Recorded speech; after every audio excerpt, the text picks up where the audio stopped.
Well, today is a fresh start for all of us. Good morning and welcome to Good Morning Uganda. My name is Olive Monica Najuma. Well, it is a beautiful thing, a great thing to be moving into a new month. And for Uganda as a country, we are moving into another season of having a new power distributor. Last night, Umeme's concession of 20 years expired, and Uganda Electricity Distribution Company Limited took over, and henceforth they will be our power distributor. One of the highlights, well, Yaka will now be called Light. That didn't sit well with me. Why? We have over 50 tribes and all these other languages, but we couldn't find one word that we could call Yaka. I mean, Yaka sounded good, right? Yes. Anyway, I'm with Julie Nantawa Musisi and of course Robert Chirabo Nyonyintono. Yes, I know I am running before the match starts, but Yaka, Light, Julie, does that make sense to you? Good morning. I know, good morning. We've been having this conversation, and surely I thought to myself, we have many languages in Uganda. The word Yaka could have been easily translated to a Lusoga word, and we all run by that word. And we are fine. Lusoga? You're so exact with your Lusoga. Well, I don't know, I'm looking for the next, but even if it's Runyankore, whatever, as long as it's Uganda, even if it's an Acholi word, as long as it keeps home, it keeps Ugandan, because it makes us feel like we own this. Yes. We are Ugandans, and we have to be proud of who we are. Light makes me feel like, is this so much for decolonization, right? Thank you. Yeah, it did sit well with me, and I shared my sentiments with one of the officials at UEDCL. I was like, no, come on, this was really lazy of you guys. I mean, I love English, we speak English, but we understand that we have languages, and because of that, any tribe could have given us a word. If you ask me from a marketing perspective, we relate. You buy something, you purchase something because you relate. Exactly. Yaka was a word now probably used as, it had, I think, become a verb or of some sort, from a noun of Yaka to someone using it as you're giving yourself Yaka. Exactly. It's loosely translated as Wekuba Yaka. You get that you would understand the dialect. Exactly. You know how we turned matoke into a word that we don't even have to say bananas anymore. Now when we say bananas, we mean menvu or whatnot, okay? So I expected us to keep with that. But anyway, with the old, out with the old, in with the new. Good morning, Mr. Chirabo. You're the old one, but we shall overcome. Oh God. More shots fired. This week, I have you. Very soon, on the shelves of prominent supermarkets, I mean bookstores in Uganda. I hope you're paying for this advert. My book is coming. The Art. What's the title of this book, The Art of Women. The Art of Women? Yes. Hey. But next week I'll give you the proper title. Marketing. But I can tell you one of the major characters you can't afford to read about is Olive Najuma. Now, it's a very interesting book, so very soon it will be out, and I'll be giving you the title next week. But women will always be the chance to read it? Definitely. Oh, no. Before it's even out I have to be hosted, and I premiere before that official launch. Anyway, now, talking about Umeme, when you talk about light, it's something that just came to my mind. I didn't give it so much attention. But I don't know why you always think that for something new, you must completely break. What was wrong us maintaining Yaka? That's too. Because when I was listening to the board chairman of the GON, Umeme, Patrick Witature, he said at one time he had a board full of white people only. But he's happy that now, by the time they left, the board was entirely Ugandan. Now, with Uganda taking over from a foreign company of investors from a foreign country, where in case you don't even agree, you have to go to a court in London, then how do we bring light? Well, you It's could ju- find it that didn't the come out name very- Nyaka was patented, and because Maybe of that. that, Uganda That, Electricity Distribution Company could not Couldn't use use it. it. That's okay. I believe that we still have many. I'm not even saying it should have been a Luganda word. It could have come from any other language that we as have, long as because we it's are a Ugandan. country that is blessed with many languages. We could have found a word. Now, for me, my excitement here is the reduction in what Ugandans are going to be paying. That is a 14% discount of what you've been paying for electricity, both domestically and industrial. But also, when the minister comes out and says that government is going to save a lot of money that would have been paid, is going to save Ugandans a lot of money by getting electricity cheaper than what actually we've been paying for it. But also, I'm a bit worried. Umeme has left electricity distribution Yes. to government of Uganda, but there is so much unfinished business. One, still on the amount paid, the Yes. 118 million US dollars. Some, I heard them expressing dissatisfaction. Sir Yes. Patrick Witature said, did. no, this is not what we were supposed to get. The valuations are not that very good. But also don't forget that Umeme, Milpad bought shares in Umeme. Number of Ugandans. Yes. Now, what is their fate? We are told, let's wait for, I think it's the 22nd May, when So we have the annual general meeting. the Minister of Energy, Ruth Nankabira, has declared a 1 month period, a harmonization period, so that they can quell any matters and concerns that are still outstanding. But yes, our Patrick Witature did mention that although the $118 million has already hit their account, account, they're not contented, because at first they were expecting to get $190 million, and he did mention that they're not happy.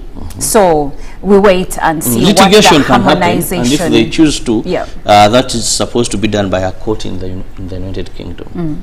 So in case that happens, how much are we losing? And also this excitement. I think a court in the United Kingdom, Robert, makes sense. It is neutral ground. It's not in Uganda, it's not in South Africa. So that's fair judgment. It's fair judgment. But we pray don't get to that. But also, We've ever won a case. You remember when Yes. government took tallow oil to court? A court in London ruled in our favor. ruled in our favor. Yeah. But also the amount of investment government is putting in.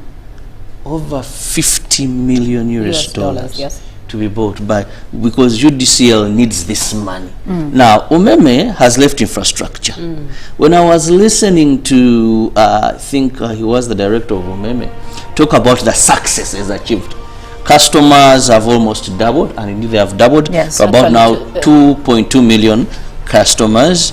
When you look at losses that we had before, there are over 30 that have been reduced to 16%. Now, there is so much that we have achieved Yes. After what- Umeme invested After Umeme $800 invested million dollars. into this. But also I'm saying how much again we have to invest as a country. You see, So I'm over still the wondering last 24 if- months, Umeme has not been reinvesting. It's a business. You reinvest money. They've been trying to recoup their investment. So because of that, a lot has been left unattended to. And for smooth running, smooth operations, this according to Uganda Electricity Distribution Company, government has to reinvest so that they can now have smooth operations. Mama- Doesn't make sense to many Ugandans. Because I know. Probably we doesn't. are paying off Umeme. We are investing huge. They have been here for 20 years. Of course, they have been making profits. I would quickly understand if it meant, okay, we are giving them the 118 and we are just taking over things slightly, but the amount of investment our government has to make still is like, are we starting from scratch? 50 million US dollars. It's not little money. Very interesting. And what we've given already. Very, very interesting. Meanwhile, in other news, today is 1st April, I was gonna mention that. and it's Fool's Day. Do you celebrate Fool's Day? Not celebrate per se, but it's I'm easy to fool. You haven't seen I that- always Hey, forget. you haven't seen the new Subaru I've given her. Oh, It's please. just in the compound. Oh, You know, Robert, when we say it is Fool's Day, it doesn't mean that we should be fools. Ouch. I mean, you just Ouch. check out. Just check out. I've bought for you a new Subaru. Thanking you. I know you're very passionate about Subarus. Thanking you for driving that one in that way you've been driving, knocking every minute. Now I feel you need a new car. Okay, That's just a parking lot. ate tosamba. All right, it's all right, guys. It's all right. And for Julie, I bought for you a BMW. Oh wow. Oh well. So for these two that's my ladies, type. just That's my thank type. me, give me my flowers while I'm If still only alive. it were real. If only, you know, Robert, Anyway, when it's it's April April Fool's Day, you're not supposed to be outrageous. No, these You're are things I supposed do. to fall within No, these are reason. things I do. Robert, we will come back here tomorrow, and this week I'm not taking prisoners. And when we come back, I will have you. I will put you on the guillotine that you didn't buy the given Subaru. Anyway, what do we have in the news, Robert? Well, let's of course, what better story to start with than the Umeme story, where Uganda Electricity Distribution Company Limited has assumed control of power distribution from Umeme Limited. This follows the conclusion of the utility company's 20-year concession. Umeme Limited has officially handed over its distribution assets to Uganda Electricity Distribution Company Limited, marking the end of the utility company's 20-year concession. Umeme Limited chairperson Patrick Bitarture expressed dissatisfaction with government's buyout offer, stating that despite the 118 million hitting Umeme account, they are not contented. That is in US dollars. A special audit report by the Auditor General reduced the anticipated buyout amount of 190 million US dollars to 118 million US dollars. The Minister for Energy and Mineral Development, Dr. Ruth Nankabira, said a 1-month harmonization period has been set to resolve outstanding matters related to the buyout and other concerns. Umeme takes pride in having transformed Uganda's electricity sector from a time of inefficiency, low connectivity, limited technical capacity, among others, to a period of expanded electricity access, reduced energy losses, and significant infrastructure investment, over 800 million US dollars to boost reliability. The Ministry of Energy explains and plans to revise procurement requirements to allow the new electricity distributor to make swift financial decisions, ensuring the network runs efficiently.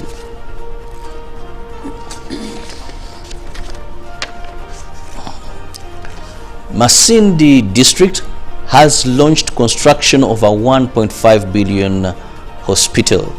The multi-million Masindi hospital construction is being undertaken by the UPDF Engineering Brigade.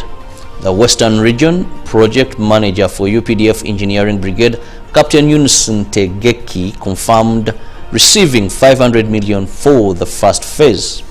He told the media that they will start with 2 buildings comprising of 16 self-contained staff quarters for health workers. The first phase of the project is expected to cost 1.5 billion and the completion will take 1 year. The acting hospital medical superintendent, Dr. Musinguzi Rogers, was happy since they were operating in a poor structure. He requested for the first construction of the theater and maternity ward to absorb the overwhelming number of mothers in the region. Masindi District Chairperson Komesmas Biaruhanga said modernizing hospitals will improve service delivery. Masindi Hospital was earlier constructed by the Uganda Railway in 1920s as a dispensary initially to serve 50,000 people. It now caters for over 500,000 residents from Masindi, Chiliandongo, Nakasongola and Bulisa.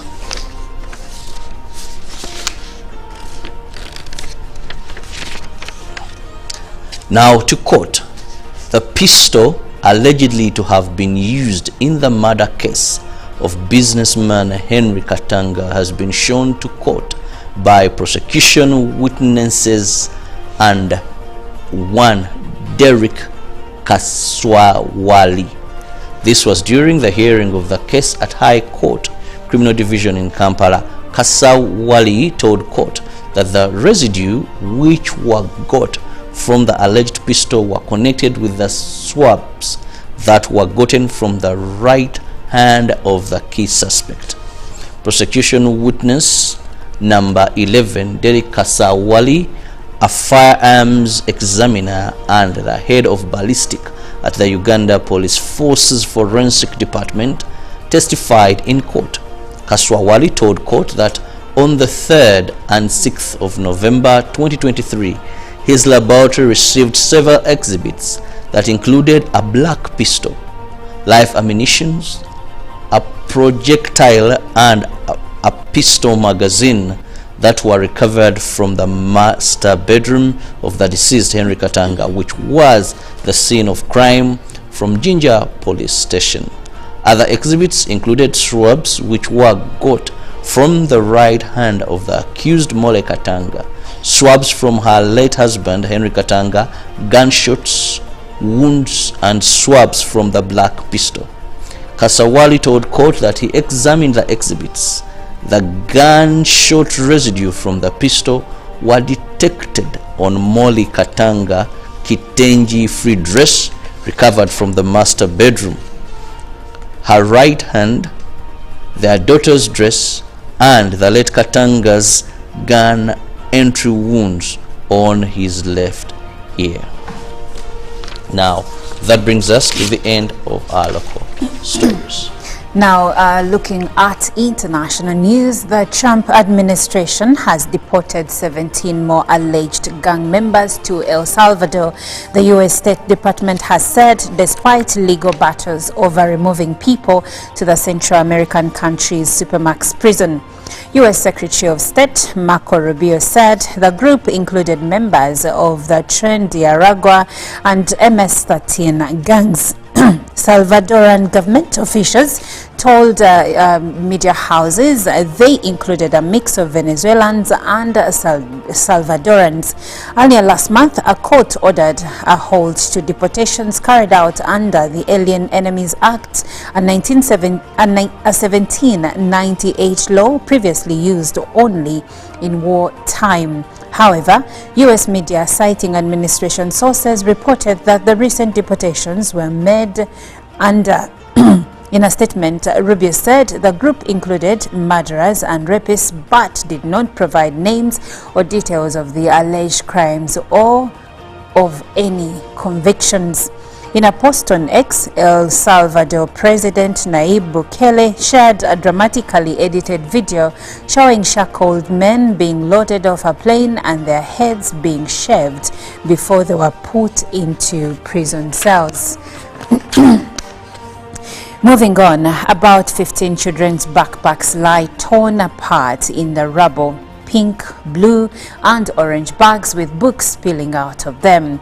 Spider-Man toys and letters of the alphabet are scattered among broken chairs, tables, and garden slides at the remains of the preschool destroyed by the huge earthquake that hit Myanmar on Friday. It is in the town of Chayutsi, about 40 kilometers south of Mandalay, one of the areas hit hardest by the 7.7 magnitude quake that killed at least 2,000 people. Kiwe Neyin, 71, weeps as he explains that his family are preparing to hold the funeral of his 5-year-old granddaughter, third son. He says her mother was having lunch when the devastating earthquake began. She ran to the school, but the building had already collapsed completely. The little girl's body was found about 3 hours later. Fortunately, we got our beloved body intact in one piece, he says. Now, lastly, a national protest meant to pressure Zimbabwean President Emerson Mnangagwa to resign turned into a shutdown as citizens opted to stay away rather than take to the streets amid a heavy security presence. Only a handful of protesters took part in the planned march, spearheaded by a group of disgruntled war veterans who have accused Mnangagwa of corruption and wanting to cling on to power, and they were dispersed by the police. following the reports of a low turnout. Protest leader Blessed Geza urged Zimbabweans not to be cowards in a post on X. Mnangagwa became president in 2017 following a coup against longtime leader Robert Mugabe and is currently serving his second and final term. Geza, who wants Vice President Constantine Chiwenga to replace Mnangagwa, had previously called for Zimbabweans to fill the streets in a final push to force the president to step down. Numerous videos were shared on social media throughout the day, and in one, police can be seen using tear gas to disperse a crowd gathered at the President Robert Mugabe Square in Harare. Well, it feels like old wine in a new bottle. A coup, president taken out, new president is being told to stand down. He's not standing down. Protest failed. Wow, prayers too for much. Africa. Prayers for Africa. But let's look at what is in the press, and starting with the New Vision. Still, the story is Umeme there, and Umeme exits, government cuts power rates. Here's a picture of yesterday's events and the tariff reduction to promote local electricity use. That is in the New Vision. And still in the New Vision, other stories, pornography, how parents can intervene. Katanga trial, murder scene, video played in court, and an interview there, what you didn't know about Kawempe North MP Honorable Nalukola. And still in the New Vision, domestic areas repayment increased by 1.4 trillion Uganda shillings, and Parliament MPs slash constituencies to be reduced. That is in the New Vision. But quickly looking at the Daily Monitor, still the story is Umeme hands over power peacefully, and pictures there from yesterday's event. The government paid Umeme $118 million as a buyout cost following the Auditor General's advice. While Umeme has received the money, almost half of what it had asked for, it is now set to protest the amount. And new details emerge on pilots shot in DRC. That is a story in the Daily Monitor. The Ugandan pilots injured in the DRC on Thursday attack in Bukavu is receiving treatment in a Rwandan hospital. And a ballistic expert presents killer gun in court. That is in the Katanga trial. But also in there is a man, Kayunga man, who married 7 wives, sires 7 children in a year. And Lizard calls him the true definition of a total man. That I doubt. What limited identity, if you ask me. But tenders in there in the Daily Monitor, opportunities for you. And the Rainbow also has Kayunga pupils reading with U.S. Ambassador. But taking a look at the Daily Nation, Ruto's bombshell. President William Ruto has for the first time revealed the behind-the-scenes intrigues that led to the impeachment of Rigathi Gachagua as deputy president, claiming his former principal assistant demanded to be paid 10 billion shillings even as he picked incessant quarrels with MPs and government officials. Now, the head of state said about 5 things, and these are: number 1, I nominated Rigathi Gachagua as my running mate against the wishes of a majority Mount Kenya MPs. Upon winning the elections, former DP was always quarreling. He never helped me to defend the government.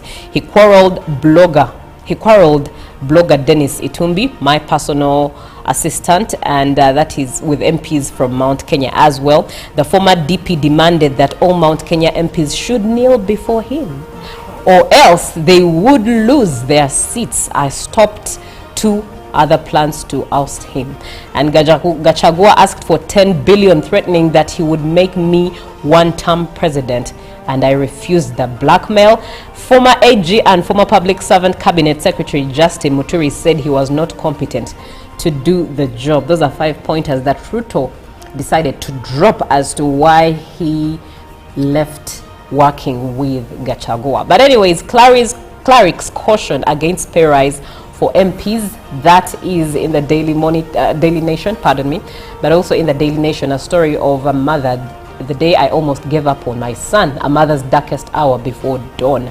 And a dead Kitengela man, Embakasi ranching, and North Koreans feud over 2.5 billion shillings land. That is in the Daily Nation and wraps up what we have in today's press. Well, thank you so much, Julie. Now we will take a short break and we will leave you with Baby Cool, and that song is Love You Every Day. Enjoy. We'll be right back. UBC Studios in Kampala.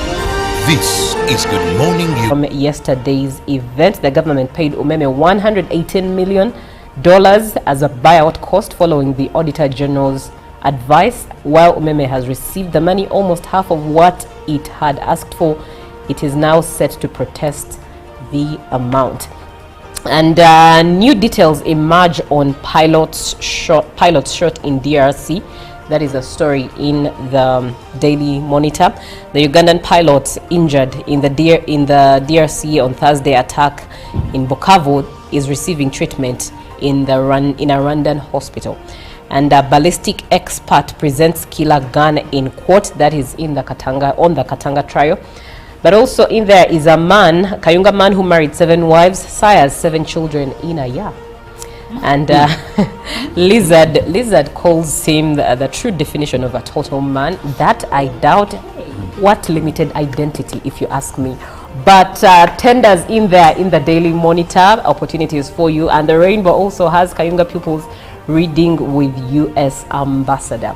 But taking a look at the Daily Nation, Ruto's bombshell. President William Ruto has for the first time revealed the behind-the-scenes intrigues that led to the impeachment of Rigathi Gachagua as deputy president, claiming his former principal assistant demanded to be paid 10 billion shillings even as he picked incessant quarrels with MPs and government officials.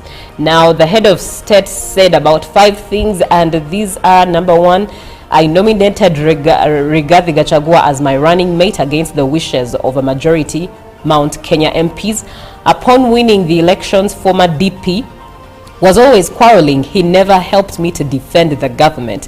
He quarreled blogger Dennis Itumbi, my personal assistant, and that is with MPs from Mount Kenya as well. The former DP demanded that all Mount Kenya MPs should kneel before him, or else they would lose their seats. I stopped 2 other plans to oust him.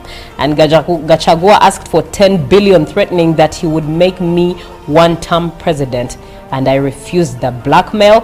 Former AG and former public servant cabinet secretary Justin Muturi said he was not competent to do the job. Those are 5 pointers that Ruto decided to drop as to why he left working with Gachagua. But anyways, clerics caution against pay rise for MPs. That is in the Daily Nation, pardon me.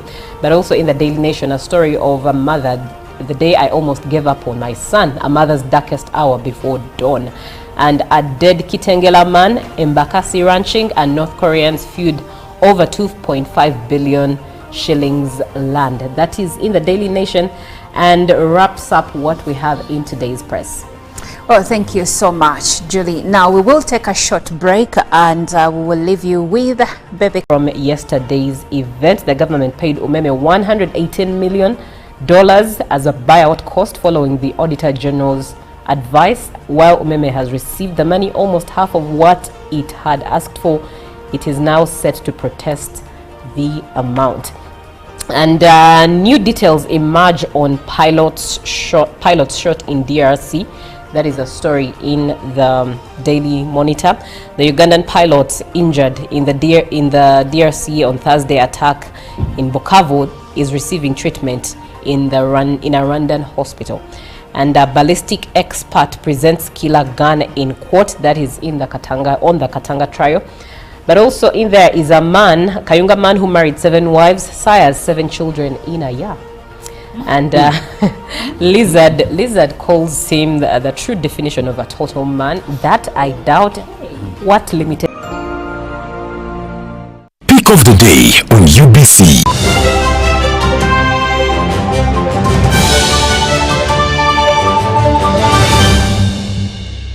Was brought to you by I'll call you every day, yeah, yo, baby, don't know.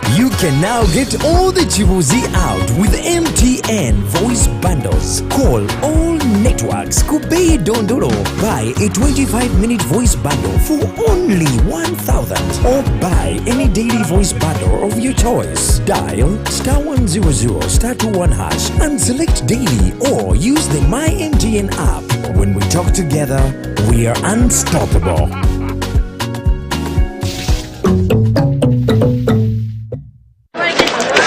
Juko. Yo. Wachiko. Check the shopping, man. What's your secret? Uganda wange. Haven't you heard of the parish development model PDM? Yes, I did, but I thought it was just a talk. No, Sebatia. It is real. I and a few friends together formed a circle, accessed money from the PDM, invested in a poultry project, and now things are moving. Juko. I thought I was one of your friends. You are. But you left me behind. I didn't leave you in poverty. What you do, just visit your LC2 chairperson and your parish chief and start the process of economic transformation. Just like that. The parish development model is an initiative from the government of Uganda through the Ministry of Local Government designed to transform all lives of Ugandans for the better. PDM, my parish, my development, my life. Live from UPC Studios in Kampala, this is Good Morning Uganda.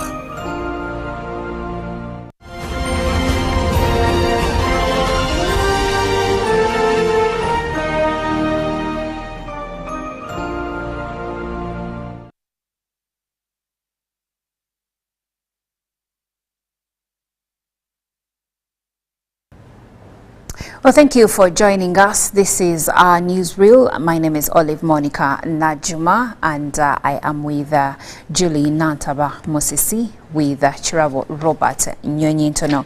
Now, increased cases of child trafficking are reported from different corners in the country, but most especially in the areas of Karamoja. And a report from 2021 shows that a staggering 400 to 900 children, of which 90% of these girls, continue to be trafficked. However, new reports also indicate that many of these children are actually being sold off by their parents.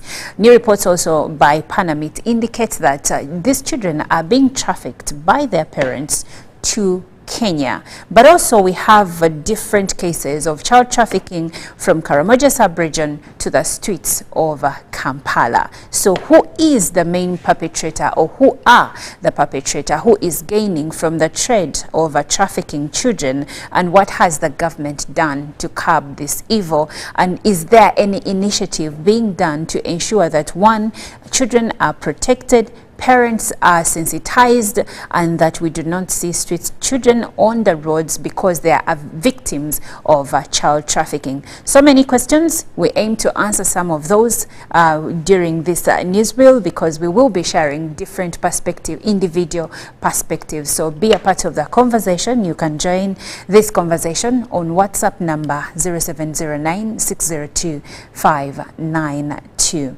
Now, Robert, starting off with you, I have seen different efforts by the government, by Kampala Capital City Authority, that is for the children that are on the streets in Kampala, to be rehabilitated and, rejoined with their families. But now this new report, which indicates that children are actually being sold by their parents. When I was canvassing the internet to find more details, I've discovered that actually more and more children over the years have been being reportedly sold by their parents. Help us understand this whole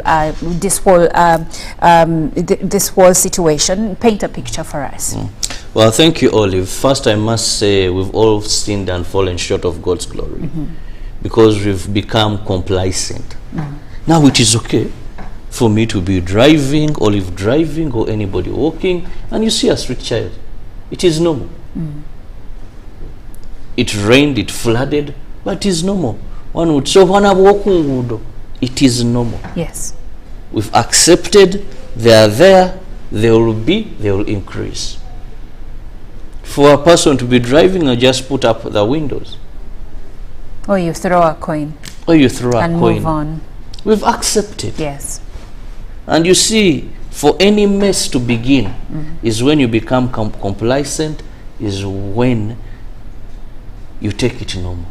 This is an abnormality. Children are not supposed to be on streets.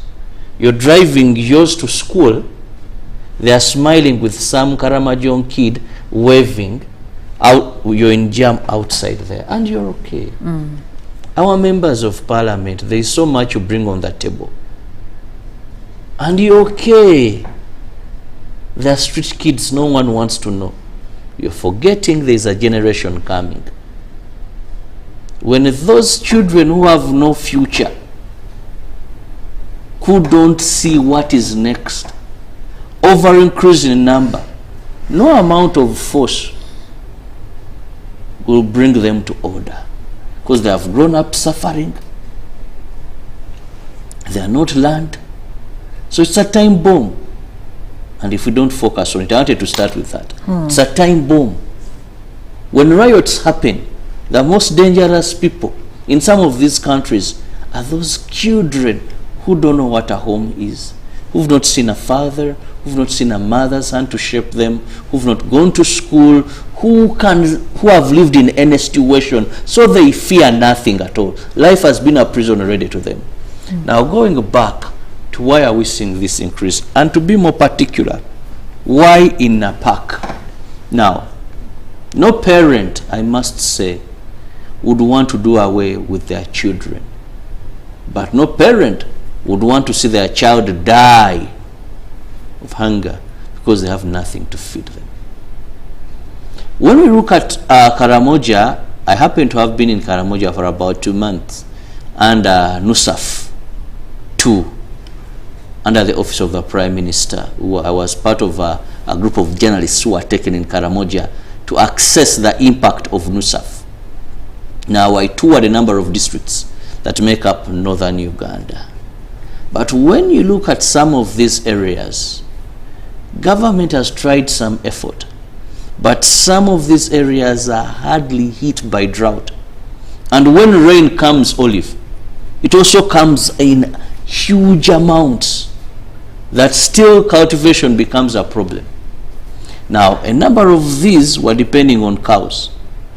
But the issues of cattle rustling, where at one time we had disarmament in Uganda, and the other part of Kenya was not doing the same. So, many lost their cows, that is one, but also the environment doesn't favor them. Some of the stories never make it to the media.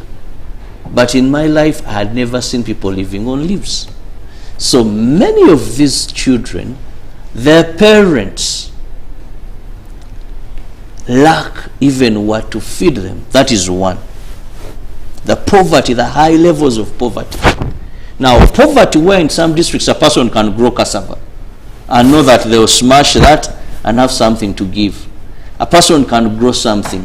These people are having land that is not that, you know, there's statistics that Karamoja has one of the best soils, but some parts of Karamoja are not that friendly. The soils may look fertile, but they easily absorb water and it will go through them. When the dry season comes, you think someone has even marked them or divided the soils. Then the drought. So there's a lot of poverty. But also, and I want to emphasize what I'm saying, also, this has been worsened by the olives of this world, by us, that when these children come to the streets, indeed they make money. Ugandans watching us this morning, are you aware that there are children on the streets that are working and feeding their parents back home? So how have the Olives and the Julies and the Toms and the Harrys made it work? One time KCCA had plans to come up with what they call a bylaw, that giving to street children is a crime and you'll be arrested. Don't you think that in doing that you are dealing with the symptoms rather than the cause of the disease? Don't we have to start from the grassroots? Where's the root? Where is the root? The grassroots is also very important first, and I accept that, because we've seen some bit of government intervention, so it's a drop in the ocean. But also, you see, for anything to thrive, one time I was, let me go a bit nonsensical here. One time I was telling a friend of mine that, you see why you have prostitutes on the street? It's because there are men in suits that come and buy them. But the day men choose and say, we shall not go for ladies of the night, ladies of the night will not be there. Even still, Now, with the ladies of the when we night, go I to would street still children- ask you, why do we have ladies of the night on the streets? There is a reason why they go to the streets as a last resort. So coming back to the street children, coming back to the trafficking of children, where is the main grassroots, the trigger? The trigger is poverty, and we must accept. But not every child in a park is trafficked. There are still those that are still with their families struggling. But because the families know that once you're able to take this child to an urban center where there are people who are going to have sympathy over her, this child is going to bring money home. I was reading a research and actually discussing with a commissioner in charge of human trafficking and something. It's called Moses Winoga. And he told me, Robert, are you aware we discovered that it's a racket? There are women who go to these parents and tell them, give me your child. I take this child to the streets of Kampala. I take this child to Nairobi, Kenya. Now, every month, I'll be sending you this amount of money. Now, thank you, Robert, for mentioning that there is a racket. Julie, based on Robert's argument, it is believed that the parents know, at least from what he has shared with us, that the parents know that their children are coming to Kampala to beg. However, I seem to have a different understanding. So I would like to come to you. What do these parents really know? That their children are being brought to Kampala to beg on the streets, or they are actually sold another lie that makes them comfortable enough to give away their children? I think they're told that their children are coming to Kampala to work. However, when they get to Kampala, the story might change. And given the location of Karamoja and the nature of Karamoja, I'm really led to believe that these people only get exposed to things like as simple as a phone of Kapesa when they come to Kampala. That means that even when they get to Kampala, they have no way of getting in touch with the people back home to at least communicate. And some of them are, anyway, Actually, maybe just point of information for Julie. When we look at this research, they try to ask homesteads. And it was discovered that 71% of the parents are aware and don't want to end child trafficking. That I understand. So they are aware that their children are coming. So the awareness, the awareness, the detail that we might not be sure of is if they are aware if these children are coming to lurk around on the streets. Yes. They are aware that they are giving their children in either for things like child labor. Yes. Which is also illegal. Yes. They know that I'm selling my child so that they go probably work. I get some money off of them working and from the person who's taking them to work. That they are very aware. And it's a form of trafficking that I believe they are not even aware that is illegal and they are comfortable with it and they are fine with it. That's why they don't want to stop, because they're making money out of it as parents. But I don't think they are highly aware of the depth and the detail of what happens when these children go to Kenya or Kampala or whatever towns or Mbale. Chances are that even when they are leaving home, they are sold off for labor, and when they come to Kampala, they are sex trafficked. However, with the bit of sex, there are those that are given in for actually marriage and are exchanged for marriage. That is also another form of trafficking. Still to Kenya. Still to Kenya or wherever. Yes. Okay. Now, for a parent like that, maybe they are aware that their child is taken in to be a wife to somebody. And their culture comes into That's where the cultural norms come in, especially given that Karamoja is a place that has a lot of cattle. They are pastoralists as a culture. So for them, for as long as you give them a cow, rather not a cow, cows, and you take their daughter in for marriage, that's okay. But I doubt they know the detail of perhaps their daughter is actually taken for prostitution and sex trafficking. I'm looking at a report that actually indicates that parents are, among the lies told to the parents, one is that parents are promised that their children are coming to Kampala to get scholarships to go on with education, and then others are sold the lie of they're going to work in homesteads, and others, basically, they normally don't disclose to them. So it's like there's a superficial reason. And I see parents who come later to search for their children in Kampala, but Kampala is big. You really don't know where to start, and many of them never hear from their children again. So yes, the parents know that I'm selling off my child is going to work and whatnot, but to a degree they don't know the depth of what, because I have a friend, very successful market salesperson today, but he says his first time to come to Kampala, he comes from close to Karamoja sub-region, and he says his first time coming to Kampala was when he was joining university, and he had all these dreams in his mind about what Kampala looked like. Why am I giving you this example? Like Julie put it, many of these parents have never stepped a foot in Kampala or any other city, let's say Mbarara or Mbale, they've never. So for them, they think the minute their children come to this land, they're going to be okay. It's a land of dreams. But now let's go back to, because I see there was a dialogue still on trafficking in persons, and it was organized by the Office of the Prime Minister. This is back in 2021, and the question they were asking themselves was, are we doing enough?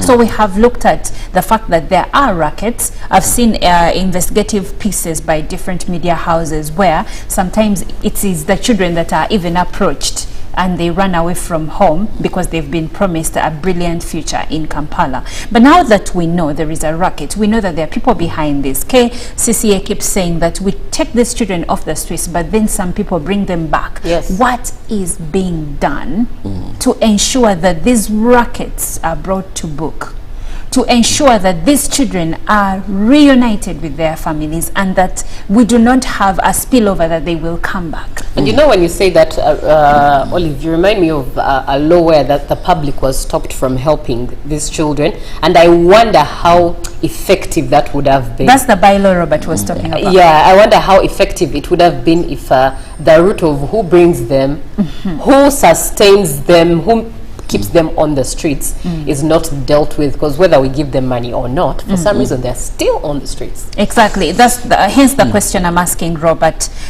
What do we do now? The question was, are we doing enough? That's the question in the dialogue that the Prime Minister held. But this remains. That was in 2021. We are here today, 2025, having the same conversation, and it feels like it has even gotten worse. Now, first I want to tell you, this is a lucrative business that you are talking about. These street children are a business. And many people would not want to see them off the streets. The problem of street children, people have built houses. People have gotten jobs. We have a number of non-governmental organizations that some are doing a very good job, I must thank them. But others are exploiting this situation for their own good, and they can only strive and survive when this problem continues to exist in our country.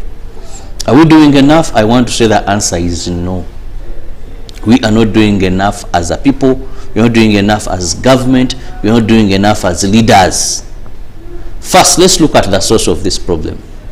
If we are saying parents are being misled, what are local leaders, what are politicians, what are members of parliament in these areas doing in terms of sensitization? What are the community development officers, what are the secretaries for children, what are the LC ones doing to tell them that no, that is a lie? There is no job for a 3-year-old in Kampala. Because between you and me here, if you're a parent and someone is taking a 3-year and promising you money every month, what job is a 3-year going to do in Kampala? Do they bring them that young, or the 3-year-olds are born? Now the 3-year-olds are usually born on the streets of Kampala. Some are born, because I remember last year, when we were after COVID, 22? 2022. There were women that were arrested. Remember those Karamajong women that were arrested in an operation? Yes. And they were known for trafficking people. They were staying in Karamoja. But are those really getting the children from the parents, or they are stealing This is what happened. When these women were paraded before court, and the judgment, I didn't like it, to be very honest. When they were paraded before court, many were found with about 15 of these children, some with 10, some with 20, and they were picked from their mothers. Toddlers. On the streets. On the street, ranging from 2 to 5 years. In other words, picked from the mothers on the street. Picked from the mothers. Who are on the streets. Yes. Who some were transported to Kampala. And I remember one of them asked, but which mother gives a 3 year to come to Kampala and you're told you're going to be getting money every month? But then the excuse was a mother seeing the child dying because of lack of what to give them, maybe can decide that the child rather goes as long as they're going to be alive. I will I will again ask Robert. So we have seen that probably the parents are poor, and it's one of the contributing factors, but also they are promised heaven and high water. But let's look at the solutions. Let's start with the grassroots. What can the parents do? What kind of sensitization do parents need for them to not sell their children, to not let go of their children? One, community leaders, government, members of parliament must go to the grassroots and give them the right information. That for heaven's sake, your child is being trafficked into begging on streets of Kampala, where it is very, very hard and they are exposed to all forms of evil. Some of these children are knocked while dozing with while crossing these roads, running to beg. So we need first to empower communities with the right information, because there are wrong people that are giving them wrong information.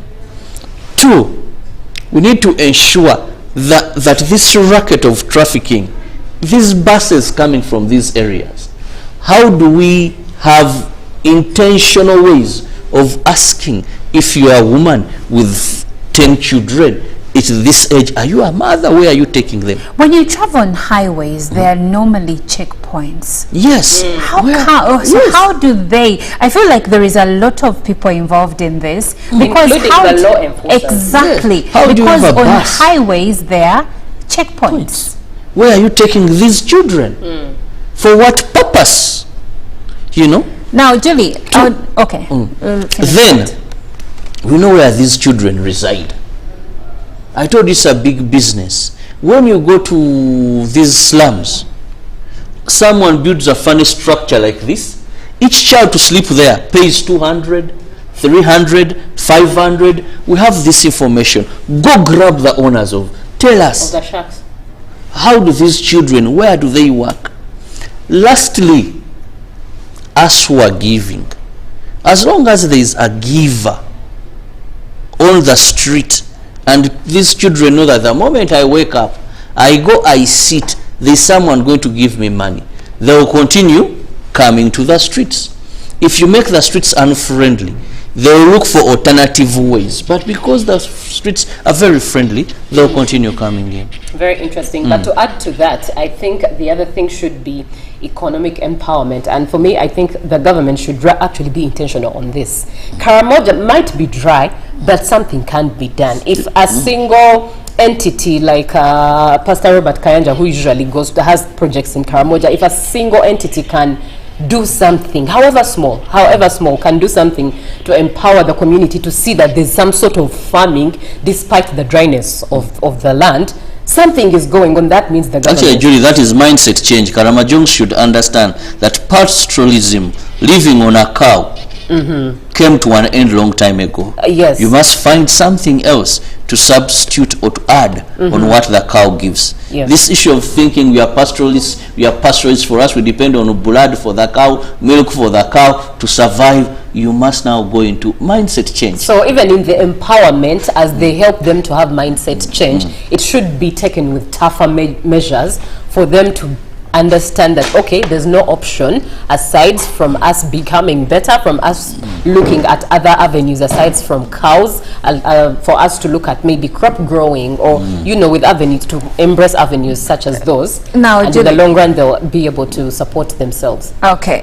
Now, according to the woman member of parliament, the lady called Honorable Anyakuni, she says that they have a big population that is uneducated.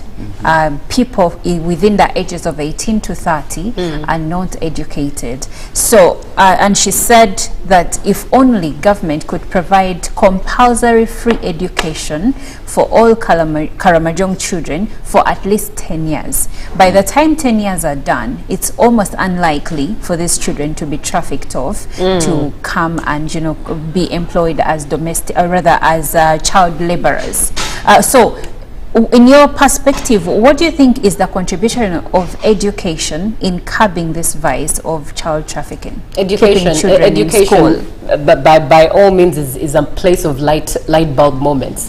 For, I mean, it's as simple as looking at a toddler who's in elementary school. The moment they skip from elementary school, just learning colors and ABC, you notice that there's a change in how they socialize and how they enunciate their words.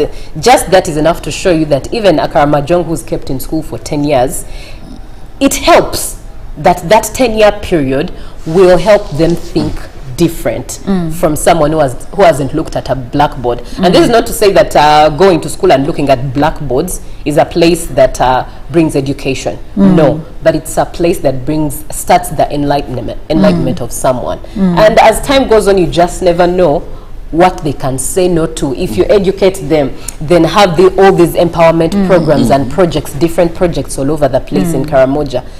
Those are seeds that are planted. Do you think they'll go to those classes? So that's why the enforcement is. Keeping children in school is something we cannot underestimate, because by keeping children in school, you're also avoiding child marriages. You're also contributing to the security of the region. And parents are arrested. My question was, what type of free education are you going to give? When I was in Karamoja, by then the first lady was the minister for Karamoja. I visited a certain school that was a girls' school completely, funded by the first lady. Now, these girls had life similar to Kampala. They would be picked. Everything was available to them. So they were in school. Now, when we went to other schools that were free, you would not find the girls there. You'd rarely find the girls there. Because, meals were available. And there was also an NGO that came and was providing food. And children were going to school in Karamoja like nothing. That's why, because they expected meals there. That's why, now, when you make it compulsory under the usual of compulsory education, this one must have another approach. Yes, compulsory, that you arrest a parent who does not take their child to school. It may not help if you're not providing meals. What are the incentives? I'm saying that the meals are there. Everything is provided for at school, and by the time this parent refuses to take their child to school, yet everything is there. Why aren't they doing it? Provide the incentives, they will come automatically. Lady and gentlemen, our time has run out, but thank you so much. I can see that this is quite something that is close to heart. Yes. And I thank you, viewer, for having been a part of this conversation. We will take a short break, and when we come back, we have Good Morning Uganda Tourism Express with Zakia Lucky, and she will be speaking to Ibrahim Kayondo, who is the CEO Trip Addicts. So stick around. It's going to be an interesting conversation, and Julie will be right back with business updates.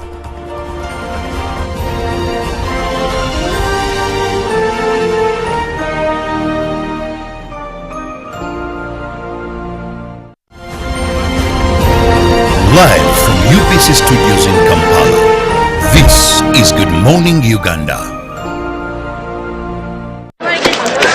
Junko, Yo, how check the shopping man. What's your secret? Uganda, haven't you heard of the parish development model PDM? Yes, I did, but I thought it was just a talk. No, it is real. I and a few friends together formed a circle, accessed money from the PDM, invested in a poultry project, and now things are moving. Juko, I thought I was one of your friends. You are, But you left me behind. I didn't leave you in poverty. What you do, just visit your LC2 chairperson and your parish chief, and start the process of economic transformation. Just like that. The parish development model is an initiative from the government of Uganda through the Ministry of Local Government, designed to transform all lives of Ugandans for the better. PDM, my parish, my development, my life. A new dawn on Behind the Headlines with me, Timothy Nyangweso. Every Wednesday, live in our studios in the heart of Kampala, we have conversations that have analysis, explanation, but not every truth is fact, and not every fact is truth. Every Wednesday, 10 p.m. on your public broadcaster. All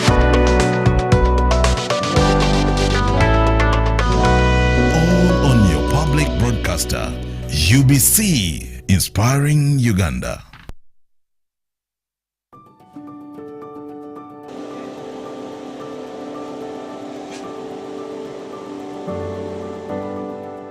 The project began in 2021 when the president bought this Yoga.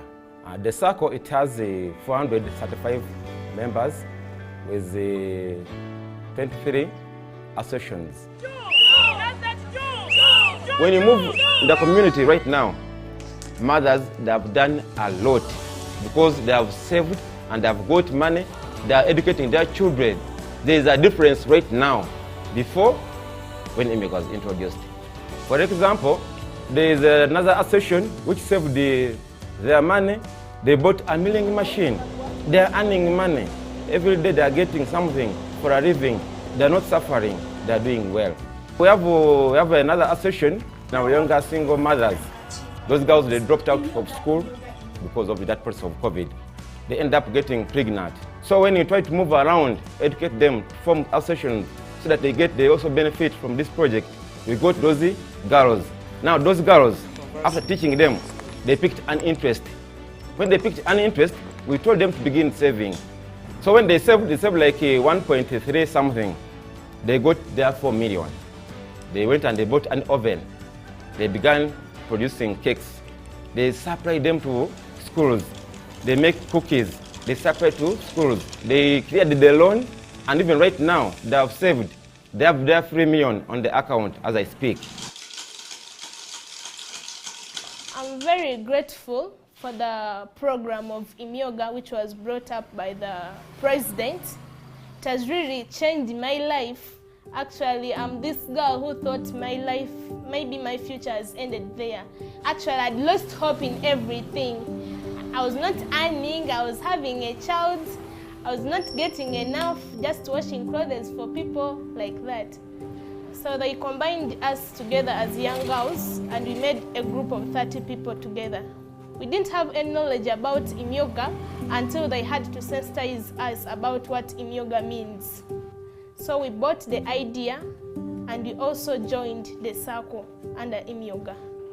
So as a group of young girls who were 30, we received the 5M. We brought the idea of baking as a group because most of the people had that same idea of bringing baking on board.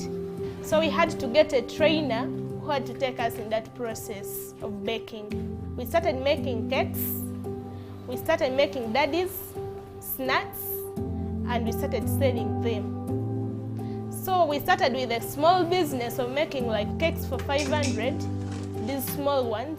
Like a packet has 50, so if you have to make like 4 packets, we get 120 when we have used the 40,000. So when you use 40,000, which means the 80 is the profit. So as a group still we had to sit and we think a way forward of the profit we are getting out of the baking. We started the saving process as the young girls. We started our own saving and we had to divide that money equally, so that everyone earns. We didn't stop there. We brought in poultry. We started rearing those birds. So those birds have now grown. They can now rear eggs, and now those eggs, we use them in our baking process as some of the products. I dropped out of school thinking that maybe I could not go back, I could not access school again. But under this Imyoga, the money we get in those savings, since we are young, still those mothers had to advise us that you are getting something. Can't you be able to go back to school? Imyoga is now there, the SAC is now there. They can give you the loan and you go back to school. As you bake, you make the profits, still you can be paying in installment. Me personally, I had to go back to school. I sat for my senior 4. Now this year I was in Form 5. Now I had to go to Form 6 just because of the Imyoga process. I'd lost hope thinking maybe my education had ended there. But when we started that thing, it had really helped me personally. Now I'm able to provide some stuff for myself. As I get that money, I can buy clothes for my kid. Myself, I can buy food for myself. So it has really helped me to reach where I am right now, and it has really been beneficial and encouraging to other people outside there. We have motivated and inspired other young girls outside there, and also telling them what we are doing is really good, and they also admire to do what? To join what we are doing. So we didn't stop there, even as we had to sensitize more groups. So 3 groups of young girls have also joined the ICE.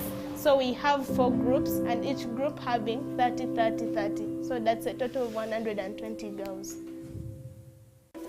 In a nation hungry for truth, a world where every story matters, there exists a beacon of trust and reliability. For decades, they've been our voice and our window to the world, holding the mirror of our history. With 4 TV stations and 11 radio channels spanning 27 languages, they stand as guardians of information, defenders of truth. With Maskari Heritage Advantage, they uphold every citizen's right to reliable and free information. Their archived stories shaped our past and illuminate our present. Yet now, as new challenges arise and the world evolves, their mission faces its greatest test yet. Be part of our journey and let's navigate the unknown, uncover the untold, and safeguard our future together. Tune into your public broadcaster, for it is the intersection of trust and truth. Because to UBC, your story, every story, and every voice matters. UBC, inspiring Uganda. Live from UBC Studios in Kampala, this is Good Morning Uganda.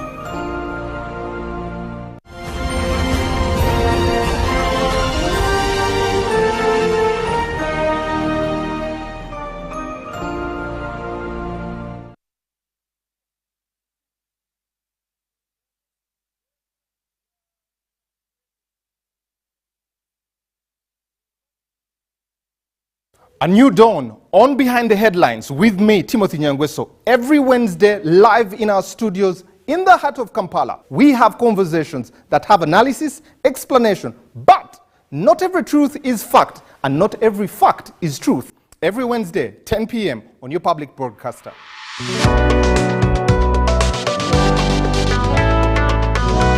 All on your public broadcaster, UBC, inspiring Uganda.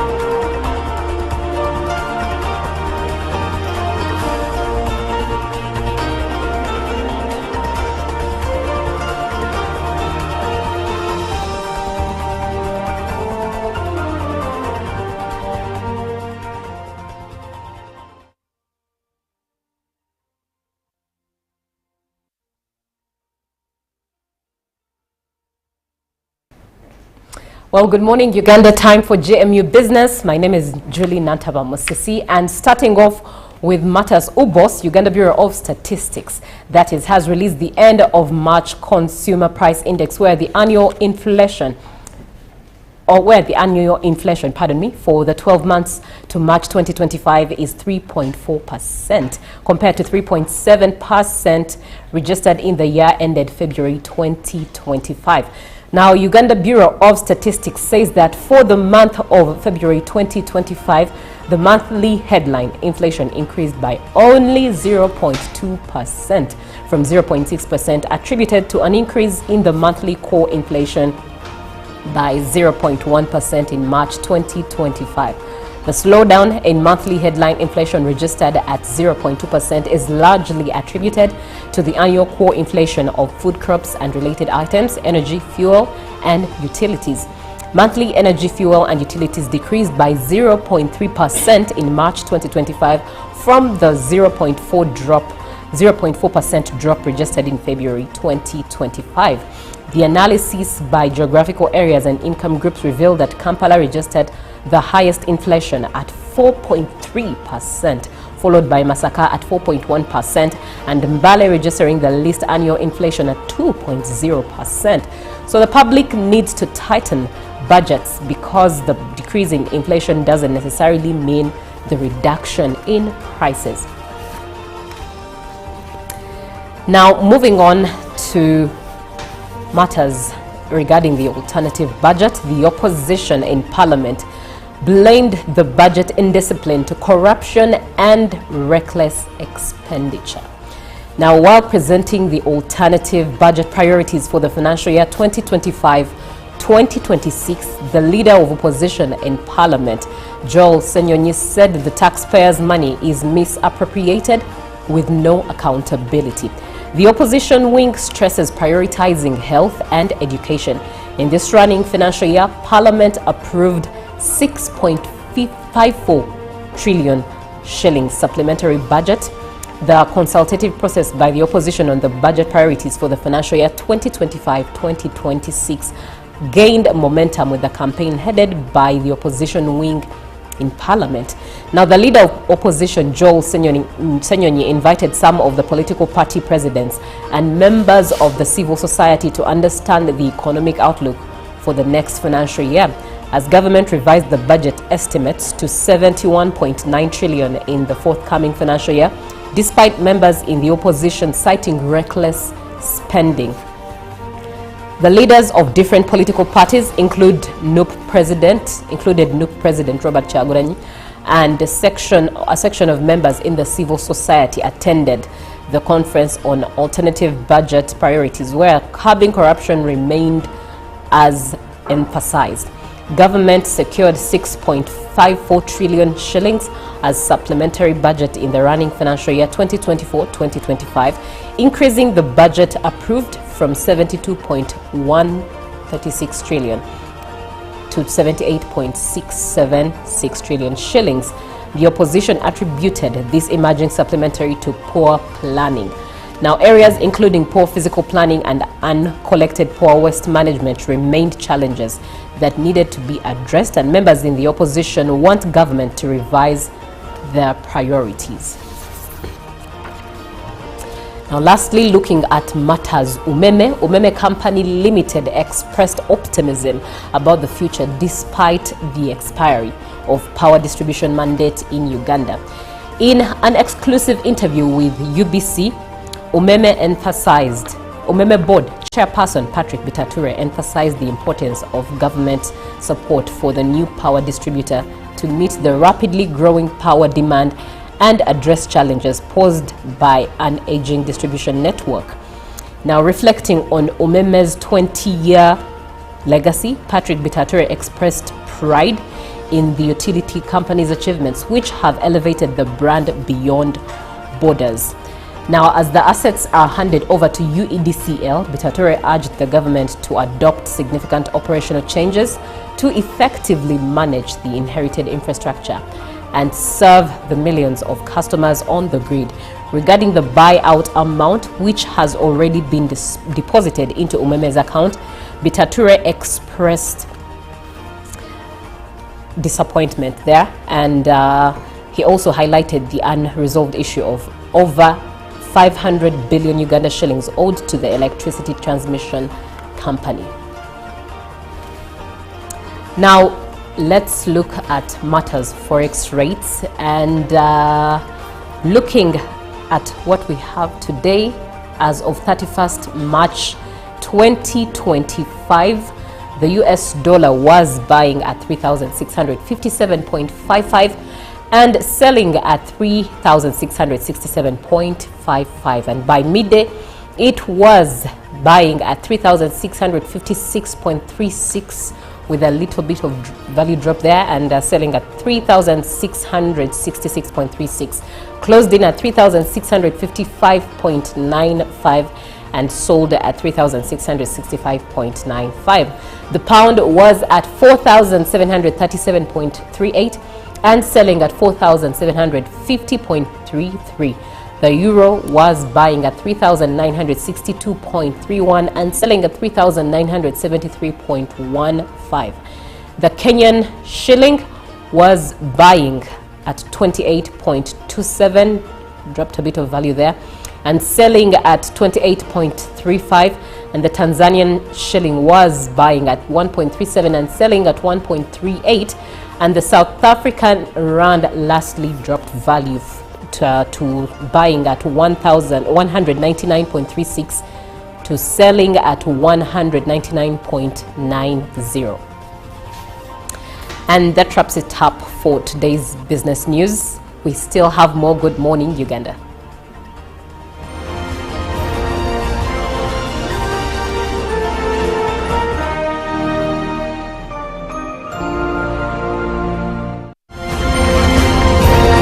Live from UPC Studios in Kampala, this is Good Morning Uganda.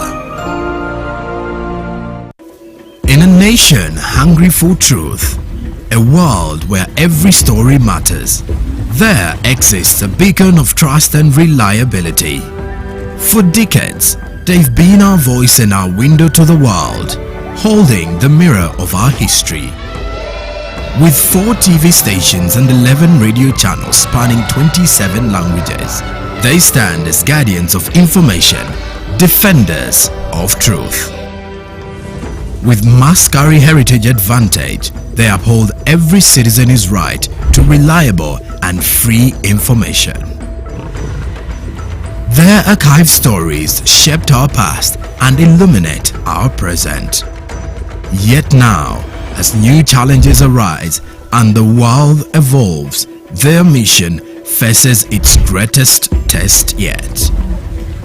Be part of our journey and let's navigate the unknown, uncover the untold, and safeguard our future together. Tune into your public broadcaster, for it is the intersection of trust and truth. Because to UBC, your story, every story, and every voice matters. UBC, inspiring Uganda.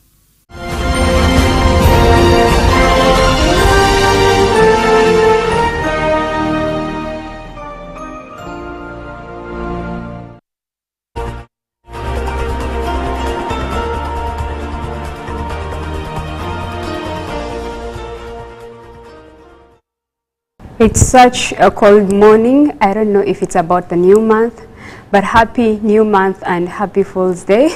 I hope you're careful with whom you fool today, because you might end up in problems. Anyway, my name is Zakia Lucky and welcome on the Good Morning Uganda Tourism Express. And today we bring you a very interesting topic close to our hearts, which is domestic tourism.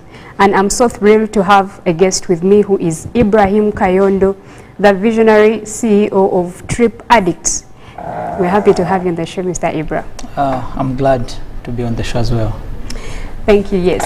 We've seen you do a number of trips, domestic trips actually, that are promoting Uganda's tourism.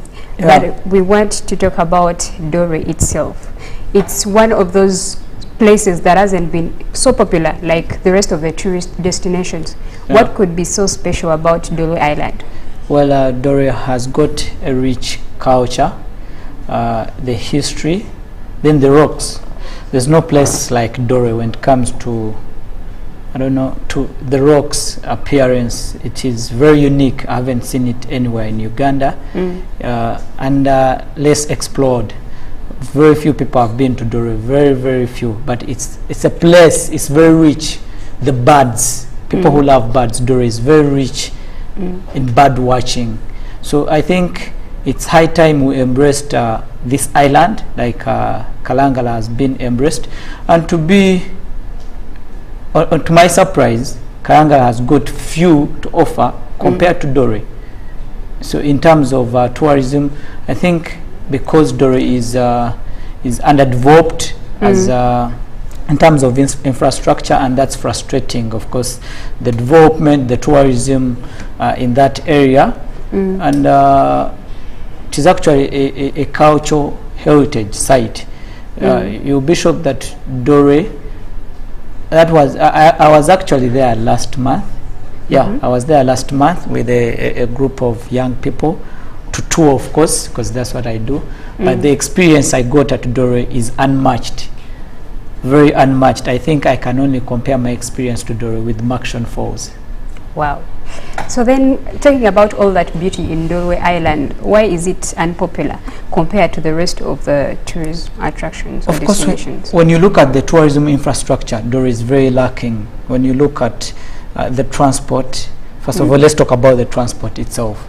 From the landing site to Dore, of course, you have to be very careful, or otherwise you're going to miss out on the ferry. And when you miss out on the ferry, you miss out on the whole Dore experience. Though we are trying to see whether we can get smaller boats, because there's that option to, you know, to make the journey a little bit, you know, accessible to everyone, because the moment you miss out the ferry, you wait for another day. And actually the ferry has a program. It doesn't work on a daily, it works on some specific days. But other than that, when you look at Dore itself, the infrastructure, there are only about 2 accommodation facilities on the whole island when it comes to tourism. So that's lacking. The marketing of the area is also lacking, because of course when you're selling a product, you market. And when you market, first of all, Dore itself is not marketed. But when you look at marketing, and about 27 people have to first see your product to buy it.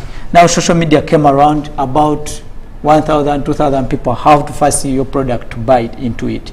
So basically, I think, I don't know what the ministry is going to do, because it's Dore as a place is cited off as a cultural heritage by the ministry, but it is very lacking in terms of marketing.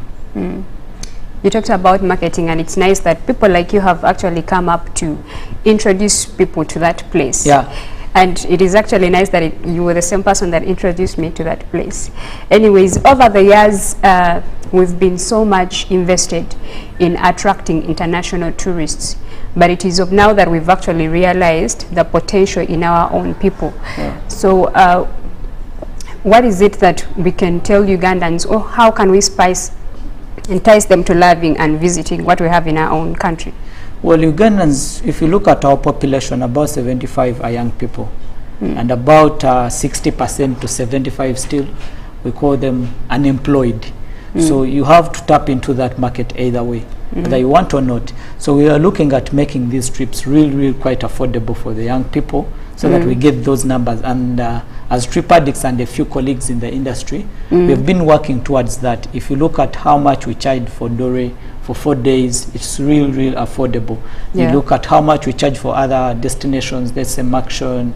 That's what number one thing we can first do to entice young people, or to entice domestic travelers. The number 2 is giving them what they expect.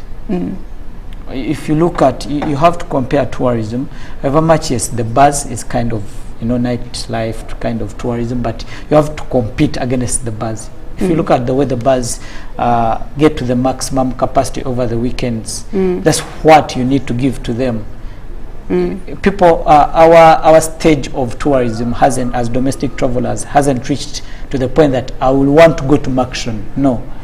What forces me to go to Makshon? What's the experience as I go to Makshon?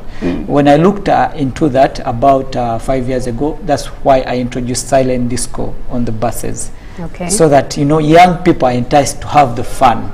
Eventually, you introduce them to a new kind of thing. They get into the park, they're like, wow, I saw an elephant. So now you are awakening the spirit. But before that, you won't tell them in Makshon there are very beautiful falls, or in Dore there are very beautiful rocks. No, that won't work. But the experience you have to give to them as they go to Dore, that's what matters the most. And, you know, it's like a rumor. If you go for this trip and you have the kind of fun you expected, you move it around. You know what, guys, we've been missing out. Maybe you start even organizing. That's why eventually you saw a couple of young people doing trips. Because the moment you come from a trip, you're like, this is doable. You imitate what I'm trying to do. Then you also have your own group kind of people that I myself maybe couldn't reach. So eventually it goes in like it's like a cycle. Yeah. Okay, so what are your parting shots or remarks to Ugandans? Well, I would tell Ugandans to embrace, you know, tourism. People have the money to invest into, you know, the structures, and of course, for us, we will continue taking young people. I would say myself to these couple of tourist destinations. Yeah. Like you just had, domestic tourism is interesting. When you get to actually visit your country, you know what you have, and you get to even be more patriotic about it. We'll be still leaving you with Lily coming in. We are still on Good Morning Uganda, and please stick with us.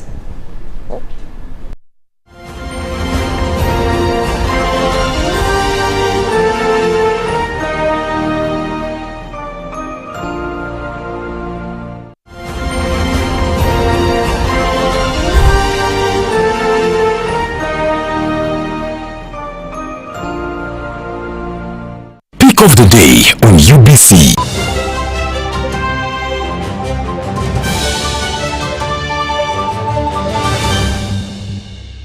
Was brought to you by I'll call you every day, yeah, yo, baby, don't know. You can now get all the Chibuzi out with MTN voice bundles. Call all networks, Kubei Dondoro. Buy a 25-minute voice bundle for only 1,000, or buy any daily voice bundle of your choice. Dial *100 *21 hash and select daily, or use the My MTN app. When we talk together, we are unstoppable.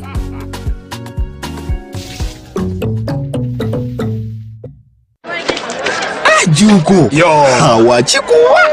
Check the shopping, man. What's your secret? Haven't you heard of the parish development model PDM? Yes, I did, but I thought it was just a talk. No, Sebatia. It is real. I and a few friends together formed a circle, accessed money from the PDM, invested in a poultry project, and now things are moving. Juko. I thought I was one of your friends. You are. But you left me behind. I didn't leave you in poverty. But what you do, just visit your LC2 chairperson and your parish chief, and start the process of economic transformation. Just like that.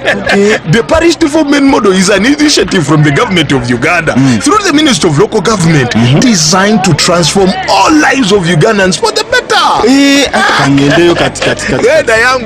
PDM, my parish, my development, my life. In a nation hungry for truth, a world where every story matters, there exists a beacon of trust and reliability. For decades, they've been our voice and our window to the world, holding the mirror of our history. With 4 TV stations and 11 radio channels spanning 27 languages, they stand as guardians of information, defenders of truth. With Maskari Heritage Advantage, they uphold every citizen's right to reliable and free information. Their archive stories shaped our past and illuminate our present. Yet now, as new challenges arise and the world evolves, their mission faces its greatest test yet. Be part of our journey and let's navigate the unknown, uncover the untold, and safeguard our future together. Tune into your public broadcaster, for it is the intersection of trust and truth. Because to UBC, Your story, and every voice matters. UBC, inspiring Uganda. A new dawn on Behind the Headlines with me, Timothy Nyangweso. Every Wednesday, live in our studios in the heart of Kampala. We have conversations that have analysis, explanation, but not every truth is fact, and not every fact is truth. Every Wednesday, 10 p.m. on your public broadcaster.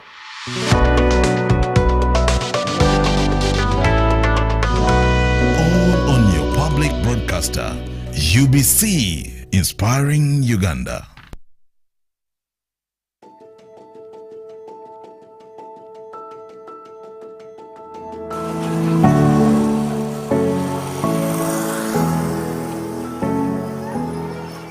Nebaza President Museveni okusingira ddala eyaleeta omwoga kubanga ffe omwoga twali tetugutegeera okubanga yatuyamba mu mbeera embi gye twalimu naddala ffe abavubi kubanga ffe twali baatugaana okukoola okugenda ku mazzi nga bw'omanya abavubi batugamba nti ennyanja tesenguka sente.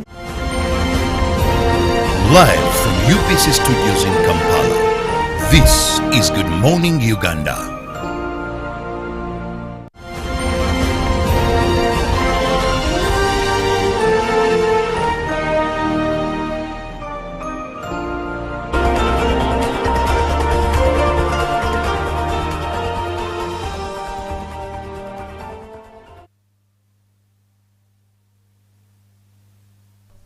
April, which is also Fool's Day. Who are you fooling this morning? Are you catching them unawares? The best thing to do, by the way, on Fool's Day is to give someone a call or to fool them right before they start their day. Normally, Fool's Day.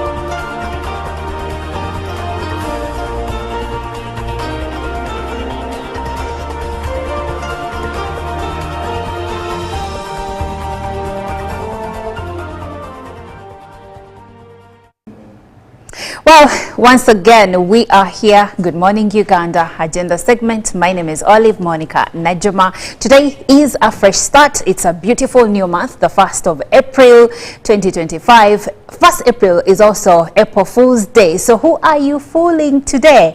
If you are intending to fool someone, you should do it very early before they start their day. And also, apparently, it ends at 12. I don't know the dynamics of that. But yes, today is a fresh new day. Like we earlier shared, starting today, Umeme is no longer into operations. You are no longer buying your power, purchasing your power using Umeme. You will have to now follow new prompts that have been shared by the Uganda Electricity Distribution Company and by your it's no longer called Yaka, it's called Light. So yes, that's how you'll be getting your power. And I think if you comb the internet, you will find the new prompts. Unfortunately, I don't have them right here for me to share with you, maybe later.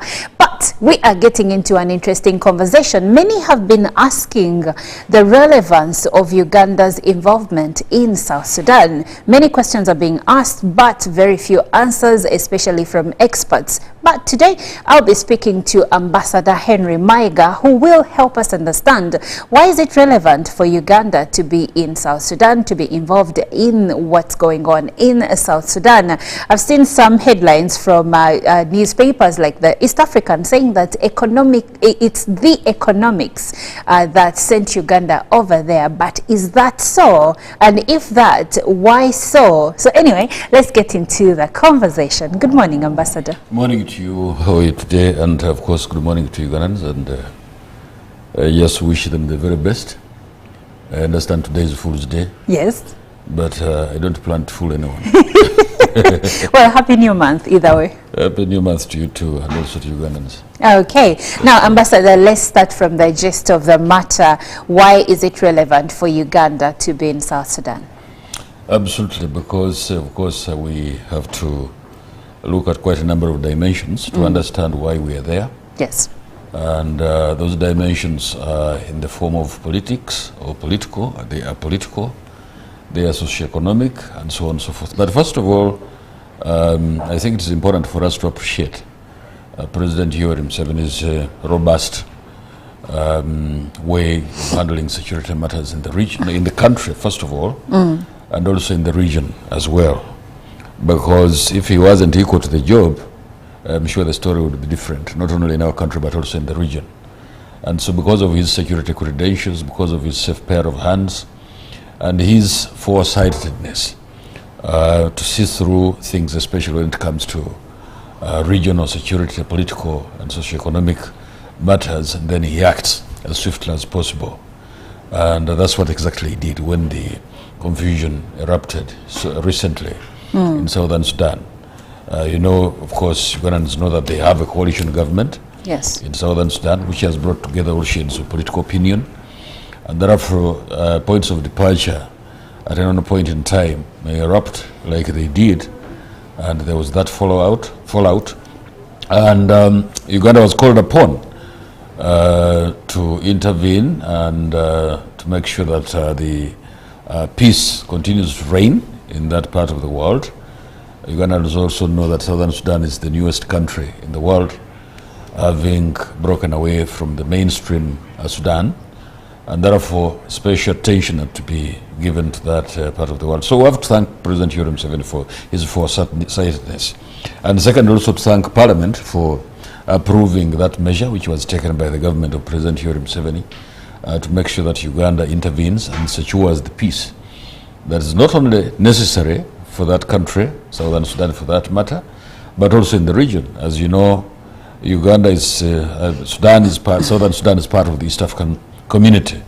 And therefore anything that happens in Southern Sudan concerns all the rest of the countries in the East African region. And so in the spirit of East African region, we had to intervene at the invitation of the government of Southern Sudan. And so we are there legitimately. Yes. We are there legitimately because of, first of all, that spirit of the East African community. But also we are there as a result of us being Pan-Africanists, that what definitely concerns any part of the continent is our concern. And of course, Ugandans have heard about the argument of advancing African solutions to African problems. Yes. So those are extremely important points to make in as far as our involvement in Southern Sudan is concerned, basically because of Pan-Africanism, basically because of us being interested in fostering what has already been put in place as the East African community. Those are extremely important for us to talk about this morning. So in the spirit of Pan-Africanism and also in the spirit of the East African community, and making it as robust as possible, we have had to get involved, not because we invited ourselves there, but we were invited as a country under the stewardship of President Yoweri Museveni, and we have done exactly that, and probably the situation would have been much worse in Southern Sudan. But because of that involvement of ours, we have probably nipped the problem in the bud, and of course the subsequent actions will be extremely important for us to ensure that Southern Sudan remains as stable and as secure as possible. Okay. Now, Ambassador, one would wonder how Uganda's intervention aligns with the broader ideas of Pan-Africanism. Absolutely, because Pan-Africanism basically means really being patriotic in as far as Africa is concerned, loving Africa and what it stands for on the world stage, and making sure that we project Africa as a continent that is very, very relevant in global affairs. And so it is incumbent upon us to make sure that Uganda takes part in whatever is Pan-Africanist. And so in that spirit, the government of President Yoweri Museveni has been very, very forthright and We have always acted whenever called upon and whenever duty calls us as a country to take part in pacification, because as you remember, we have been not only in Southern Sudan, we have been in we are in the DRC, we are in Southern Sudan right now, we are also in Somalia, we have been to the CAR, the Central African Republic, and quite a number of other places where we've been, either for purposes of peace enforcement and also making sure that the continent remains stable, or peacekeeping. So we've been having to wear all those hats to make sure that this African continent and the continent to which we belong and the continent which we love, the continent for which we work, to make sure that we remain as relevant as a continent as possible. Okay. Well, if you're just joining us, fears of a full-blown out war in South Sudan had Uganda deploy the Uganda People's Defense Forces, some of our soldiers, into the country to maintain peace. And the ambassador here that I'm speaking to, that is Ambassador Henry Maiga, says that we didn't invite ourselves there. We were invited to help with the situation and to help to nip the war in the bud before it happened. If you have any views regarding this conversation or any questions regarding Uganda's involvement or deployment in South Sudan, you can join the conversation. WhatsApp number 0709 602 592, and the ambassador will be in position to answer you. Now, Ambassador, let's look at the ways Uganda's involvement reflects on African-led solutions to African conflicts, and that's where you started. Absolutely, extremely important for us to appreciate that we have to advance African solutions to African problems, because in the past we've had situations where the international community comes all the way from Europe and the rest of the parts of the world to prescribe for us solutions to our problems, and yet the appreciation of those problems, in my view, is not in their realm, because they would not understand exactly what Africa stands for, what is the situation on the ground, and so on and so forth. And of course, we have that baggage that is carried from the past, that Africa was colonized by basically Europe, and so there is always that stigma that when, for instance, Europeans come and prescribe to us solutions to African problems, it is kind of being colonial on their part. And so for us to extricate ourselves from that kind of situation, we have to advance our own solutions to our own problems, because we understand the problems that we go through as a continent.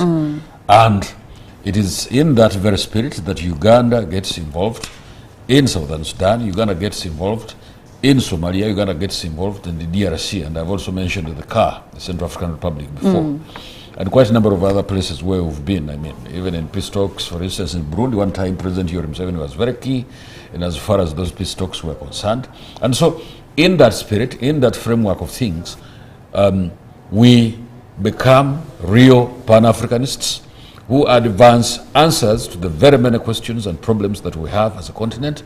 Not that somebody is going to come all the way from Europe or from the Americas to give us solutions to these problems, because we understand our problems, and therefore solutions should be coming from us to solve our own problems. And therefore, as good neighbors, Uganda has to get involved, just like the rest of the African countries get involved recently. Of course, you remember that in the DRC, SADC was also involved. Basically, I think a majority of the troops that were in the DRC trying to enforce peace were coming from South Africa.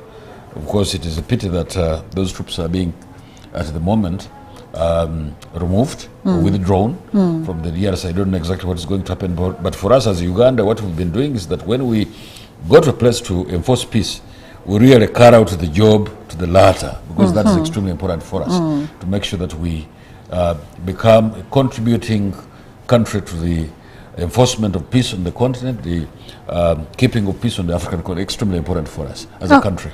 All right. Ambassador, someone out there would say, why Uganda? I mean, we are now 8 East African countries. We have Rwanda, we have DRC, we have Kenya, there is Uganda, of course, there is Burundi, and the others. So one wonders, the Ugandans who are asking, why is it that it is Uganda that will be in Central African Republic, that will be in the DRC, that will be in Somalia, now South Sudan, and why Uganda? Of course, there's a saying that the taste of the pudding is in, I mean, Is when it- you eat it, is when you, that's Is in when the eating, yeah. Absolutely, extremely important for us too. But of course, we share a common border with the Southern Sudan, and so whatever happens in Southern Sudan is going to affect us. That Yes. is number one. We share a very long border with Southern Sudan. And our histories are also intertwined. Because before Southern Sudan became an independent country, Uganda was very key in the initial stages of that. Absolutely, in the initial stages of that country, breaking away from Sudan and so on and so forth. And Yes. we've been really very close. And it's because of Uganda that actually Southern Sudan became part and parcel of the East African community. So there is that history and there is that relationship that Ugandans need to understand as to why we get involved in Southern Sudan. Now, number two, Uganda is in Southern Sudan, just like in the rest of the countries where we are in terms of security. We have been projecting power. We have been projecting power. I like the Americans because they always talk about projection of their power. And how do they do it? They do it exactly the way Uganda has been doing it in the region. First of all, keeping the peace or enforcing it.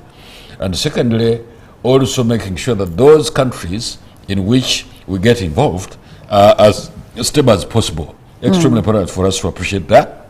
And so the projection of power in the region, and more so now as we speak about Southern Sudan, is a very good thing that our country and especially our leader, President Yoweri Museveni, has been doing projection of that power, so that at the end of the day, Uganda gets consulted from time to time about all sorts of things, including matters which are security, which are about security. Yes. And therefore, that projection of power is extremely important. Then, secondly, of course, we have to appreciate that Uganda has been doing a lot of trade. The last time I checked, I think we were making, in terms of trade, we make the volume of trade and what we export as a country, what we export as Ugandan exports to Southern Sudan. The last time I checked, we were exporting $546.4 million worth of exports to Southern Sudan. And for me, that is a very big point, because then you must secure Southern Sudan. You must secure the border with Sudan. You must secure the route to Southern Sudan. So in terms of trade, you can see where we belong.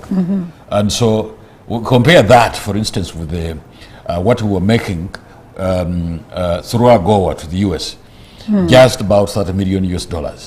And so if we can make, and this is what President Yoweri Museveni has been talking about, that is that it's important for Uganda to make sure that we increase the volume of trade between Uganda and the region, because that's where answers are going to be found in as far as our economic growth is concerned. Yes. Rather than for us to emphasize, okay, because of course that trade has also to continue. For instance, if we export things to the US, if we export things to Europe, and so on and so forth. But if there are regional markets, then Uganda must make an effort to make sure that we export as much as we can. So the last time I checked about the volume of trade between Uganda and Southern Sudan, we were exporting $546.4 million worth of products, which include cement, which include agricultural products, because in Sudan food is scarce, which include iron bars and the rest of the things. And so that volume of trade is extremely important. So we must protect it as much as we can, so that we continue reaping benefits out of that kind of trade. And besides that one, because when you look at that trade between Uganda and Southern Sudan, it has been growing at the rate of 22.2% per year in the last 5 years. And so the sky is the limit as what we can achieve in terms of trade between Southern Sudan and Uganda. And therefore, Uganda gets involved because of that economic interest. Uganda gets involved because of the projection of power.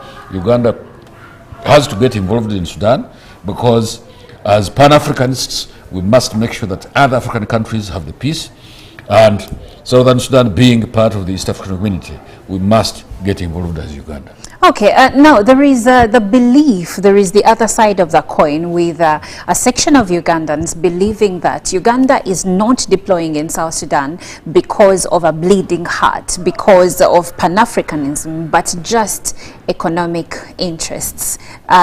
Is there, is there body to that? Let me probably bring out another dimension, which Okay. Ugandans must appreciate, because I have been hearing bits of those arguments before. That at the moment Uganda has in the region of 1.7 million refugees. And of recent, if you look at the help that has been coming from the donor community to support the refugee population in this country, it has been dwindling. And therefore, in those kinds of circumstances, if you have 1.7 million refugees, and Uganda, by the way, has got the best refugee policy in the world, but that is a discussion for another day probably.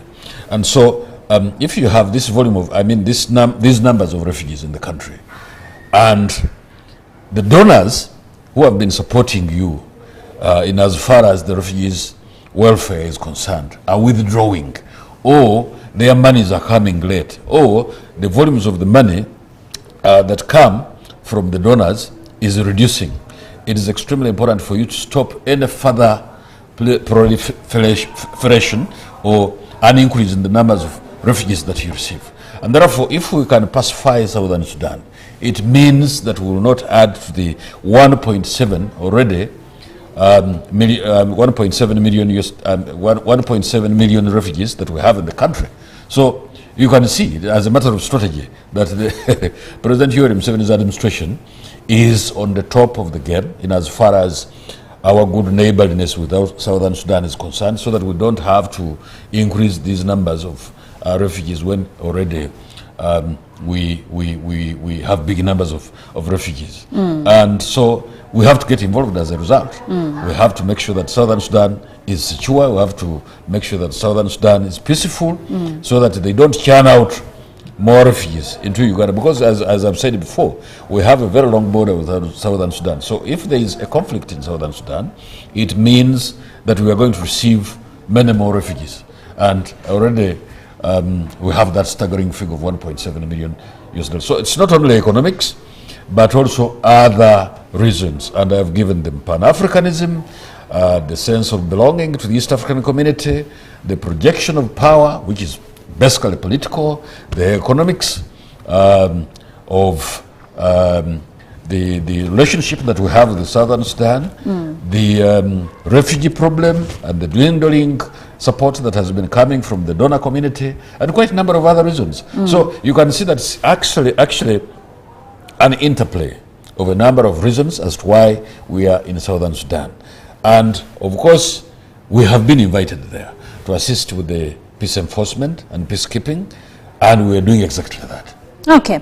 Now, Ambassador, I would like to draw your attention to a letter that the Vice President of South Sudan did write to the United Nations, claiming that Uganda's military is bombing civilians and he is demanding the withdrawal of the Uganda People's Defense Forces from his country. What does the government say about that? Of course, I wouldn't be surprised that the Vice President is one of the Vice Presidents, because there are quite a number of actual Vice Presidents there. Yes. And we've had that from only one Vice President. But the President of Sudan, who talks to his counterpart and says that give us support so that we can keep the peace in Southern Sudan, is doing it legitimately. And therefore, it's just like in the rest of the peacekeeping efforts that have been happening throughout the world, you have to be invited, or you have to be sanctioned by the UN or the AU and so on and so forth. And I'm sure that there have been wide spread consultations in the, not only between Southern Sudan and Uganda, but also in the region, that look, the situation is getting out of hand. Uganda, can you intervene? And so we are there at the invitation, but also at the same time, I'm not hearing any voices that are against our involvement in Southern Sudan, because we haven't gone to invade. Because there is a difference. Because if it was an invasion, yes, that would be different. Yes. But we are there legitimately. We have been invited by the government of Southern Sudan.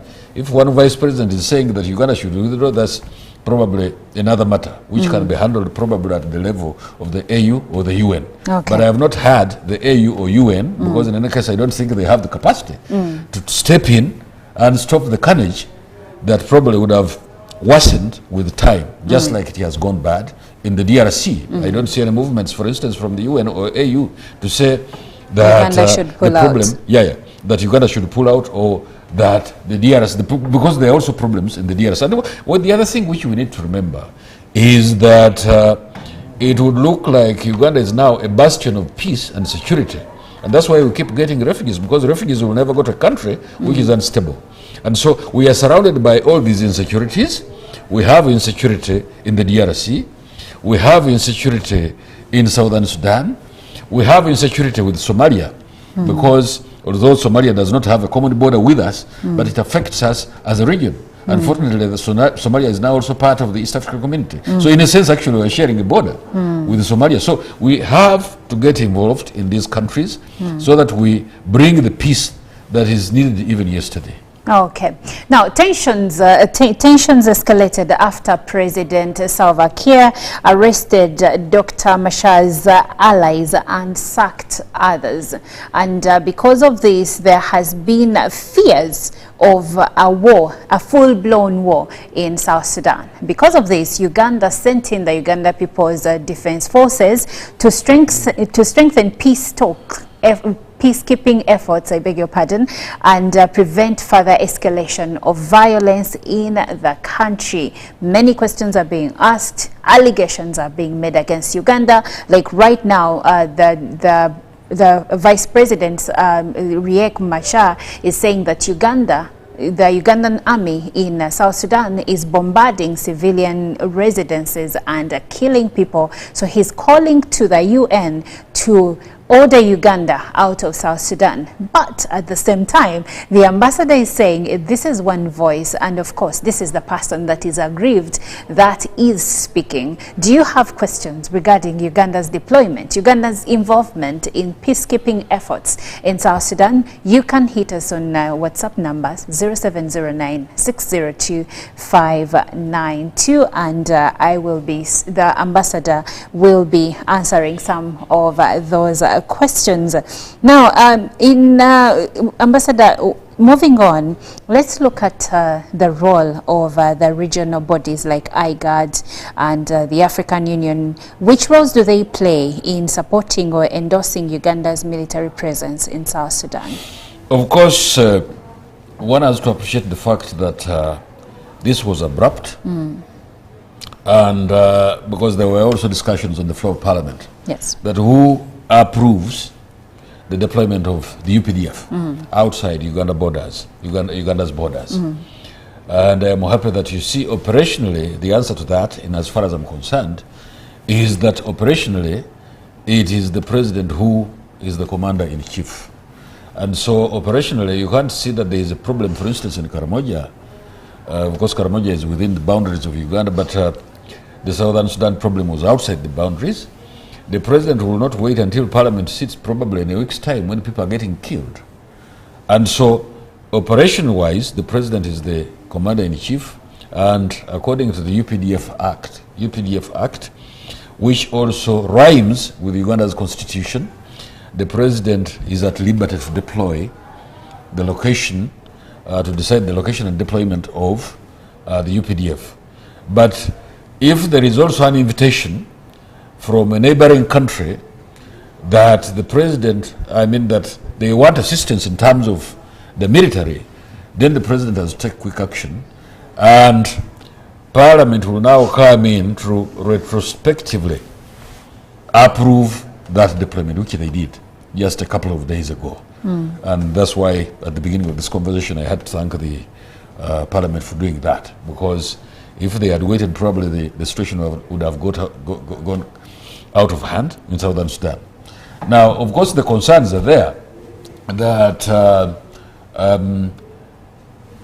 deployment of the UPDF, for instance, as you've said, in Southern Sudan, because it involves quite a number of things. You have to mobilize the personnel, the military personnel. You have to mobilize the resources to be used.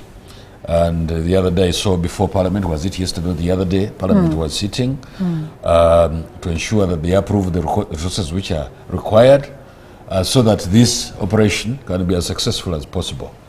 Now, of course, the voices, especially that from Riek Machar, that Uganda is bombing civilians, I wouldn't have expected that he would have said that they're actually bombing the rebels or those who are trying to oppose the government of Salva Kiir. Of course, Riek Machar has to say exactly that, that they are bombing or killing civilians and so on and so forth. I wouldn't have expected them to say the other something of the opposite. That's exactly what he's supposed to say. And so, as I've said before, we're in Southern Sudan legitimately. We have been invited, and I've given the reasons as to why we're there. We didn't invade. We have not invaded anybody in Southern Sudan. We were invited, and that communication is between the two counterpart heads of state, President Yoweri Museveni and President Salva Kiir. All right. Now, according to Al Jazeera, thousands of refugees have already fled to Uganda. I think the port has been boiling, and for fear of spilling over, they have already started running to Uganda. Do you think that if this is brought down, if this peace effort goes on, that probably there is hope for them to return home in record time and not stay here? There should be that opportunity, because again it goes back to our involvement in Southern Sudan, because we have gone there to enforce peace, and once that peace is restored, I believe that the refugees who have fled to Uganda will go back. And let Ugandans also remember that this is not the first time Uganda has got involved in Southern Sudan. In 2015 December, there was another flare-up between again Salva Kiir and Riek Machar. Yes. And it is again Uganda that crossed the border at the invitation of Salva Kiir, the president of Southern Sudan, to go and assist with the restoration of the peace. And part of the reason, if not even the greater part of the reason, why there has been some semblance of peace in Southern Sudan is because of our involvement. There is a history to that, because we got involved and we calmed down the situation. And you remember Riek Machar was meeting President Museveni, and President Salva Kiir also met President Museveni quite a number of times. And there have been quite a number of other international meetings in order for Southern Sudan to realize the peace that they required even yesterday. And therefore I want to believe that our involvement is going to ensure that peace is going to return like we've done before, and the refugees will definitely go back. Actually, what I should have expected from the international community is to pat us at the back and say thank you very much for a job well done before. Do it again so that Southern Sudan can have the peace. So that the refugees have to go back home. They can't live in an alien country forever for the rest of their lives. And besides that, once the refugees are created, it will be incumbent upon the international community to make sure that they provide the resources to look after these refugees. The more refugees you create, the more resources you have to mobilize to look after those numbers. Okay, that's very good, because I was going to ask you about how this helps us to mitigate the refugee numbers, because right now on the continent we are number one in given the number of refugees that we are already hosting, and majority of these are still from South Sudan, and these come from the different issues that the country has faced over the years, insecurity and whatnot. I think most of them are here because of insecurity rather than economic situations, right? Absolutely, because of initially when there was no problem, Sudanese, by that time of course Southern Sudan was not a country yet. There was nobody coming from the Sudan. But the moment insecurity broke out, people began streaming here to seek for refuge. And also because Uganda, over the years, especially under President Yoweri Museveni, has been secure and stable. But Ambassador, I have a question for you. Uganda has been has hosted a large number of refugees from South Sudan over the years. One wonders how this has impacted Uganda's resources and foreign policy towards South Sudan. Impacted resources because, of course, there have been those concerns on the ground, especially in the areas, regions of Uganda that are hosting these refugees, that land is being taken and all these kinds of things, and so on and so forth. There has always been that concern. That why are these people even access? And earlier at the beginning of this conversation, I was saying that Uganda has got the best refugee policy in the world. That when these people are here, the refugees are here, they go to school, they can dig, they have access to land, they have access to medical attention and all these kinds of things. But all of this, in my view, is within the spirit of Pan-Africanism. It is within the spirit of the East African community that when you see a neighbor, even if some of us who are Christians and we believe in God and read the Bible, helping those who are destitute is part and parcel of the game. And therefore, when we do these things to the refugees, we are doing the right job that God, of course, is happy about. Then secondly, of course, the resources, are they going to come to look after these people? Well, Uganda is not the one which is manufacturing these refugees. And therefore, we would expect that the international community will have to provide the resources to make sure that these refugees are looked after in terms of food, in terms of accommodation, in terms of basic necessities, including medical. But of course, as we discussed much earlier, you remember that we said that the flow of support from the international community or donors to the refugee problem have been slowing down. Yes. And therefore, we cannot afford a situation where, as Africa, we are creating more refugees when actually that support is going in the opposite direction. So it's important for us to be there so that there is peace. Absolutely. There must be peace so that everybody is safe wherever they are in their respective countries. All right. Now, some critics argue that military interventions can prolong conflicts. Ambassador, how does Uganda ensure its presence in South Sudan remains constructive and not perceived as interference? The record is very clear as far as the UPDF is concerned. Initially, it was called, of course, NRA. But over the years, the UPDF has become extremely professional. I've been in this country, for instance, for many years, as not only an inhabitant, but also a citizen and a nation. And I've had the opportunity of comparing the armies that we've had before with the UPDF. In as far as I know, UPDF beats all the others in terms of professionalism. We had the UNLA, we had the UA, and I don't want to go into their histories, how they were treating civilians and so on and so forth. So given that history of the UPDF, given the professionalism that we have created, the President here himself has created amongst the UPDF, and given the experience we have in peacekeeping, and given the Pan-Africanism spirit that we have as UPDF, I am sure they are going to do a good job in Southern Sudan. Peace will be restored, and Southern Sudan will become secure and stable again, and the refugees will have to go back. I believe that because UPDF is equal to the job. Okay. Well, beyond peace and security, Uganda has strong economic ties with South Sudan. And Ambassador, please help us and the viewer understand, maybe help us elaborate on Uganda's economic interests in the region.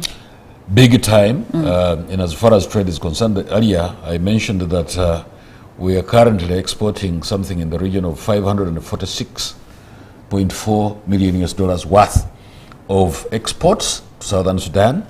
I also pointed out that the growth of trade or exports to Southern Sudan from Uganda has been growing at the rate of 22.2% per year for the last 5 years. I also want to add that at the moment, 150,000 Ugandans or Ugandan traders are doing business in Southern Sudan. Extremely important for us to understand that, because that then employs so many people. It brings in resources, it brings in good neighborliness, it brings in all sorts of benefits that that will accrue from that kind of relationship, the economic relationship that we have with Southern Sudan. There are also other contracts that we have by Ugandan companies. Ugandan companies, in other words, are doing a lot of contractual jobs in Southern Sudan, like construction of roads and so on and so forth. That too is another dimension that one has to look at as a benefit out of this relationship that we have. We have also the railway, there is that project, not yet realized, but it's under the works. It's under plan that we construct a railway between Southern Sudan and Uganda to aid all these things, including trade and so on and so forth. All those things are in the pipeline. And therefore, in as far as economic benefits out of this relationship between Uganda and Southern Sudan, there is quite a lot that we are already benefiting or reaping, and there is much more that we can get out of that relationship between Uganda and Southern Sudan. So the sky is the limit as what we can achieve out of this relationship, and we should really continue to nurse it as much as we can. And as I've said, the volume of trade between Uganda and Southern Sudan is much bigger than the volume of trade between Uganda and the US, or between Uganda and, for instance, UK, which is our former colonial master. So why don't we continue to nurse this, which we have in the region, so that we can export as much as we can as a country and make as much money as we can from the region, without us thinking about going to Europe, without us thinking about going to the Americas and so on and so forth, because there is so much that we can trade within the region and make money. Okay. Now, Ambassador, are there any specific measures that are being put in place to protect Ugandan traders and businesses that are operating in South Sudan? Of course, there have been, at the very highest level, there have been discussions between the two governments, how to protect, because initially I know that many Ugandan traders and business community were having problems with doing business in Southern Sudan. They would be ambushed, they would be, I have a friend of mine whose trailer was stolen and confiscated in Southern Sudan. That friend of mine is since dead.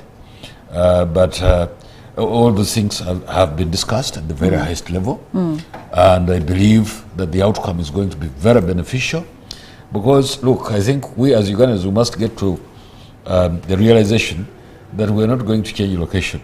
Our neighbors forever and ever are going to remain Southern Sudan, they're going to remain the DRC, going to remain Kenya, Rwanda, Burundi, Tanzania, and so many other countries. And therefore, since we're in this region, we must make it as stable and secure as possible as we can. And out of that stability, out of that security, and out of that cooperation, and out of those relationships that we have in the region, we are going to make it in terms of economic power. Okay, now Ambassador, this in Luganda is called a katalekeka. In your personal opinion, what should be the long-term strategy for ensuring sustainable peace in South Sudan? There are quite a number of things, and President Yoweri Museveni has been talking about them. One of them is, of course, to have the peace. It must be there, and people must realize that so problems are not going to be sorted using the gun. And so peace is number one.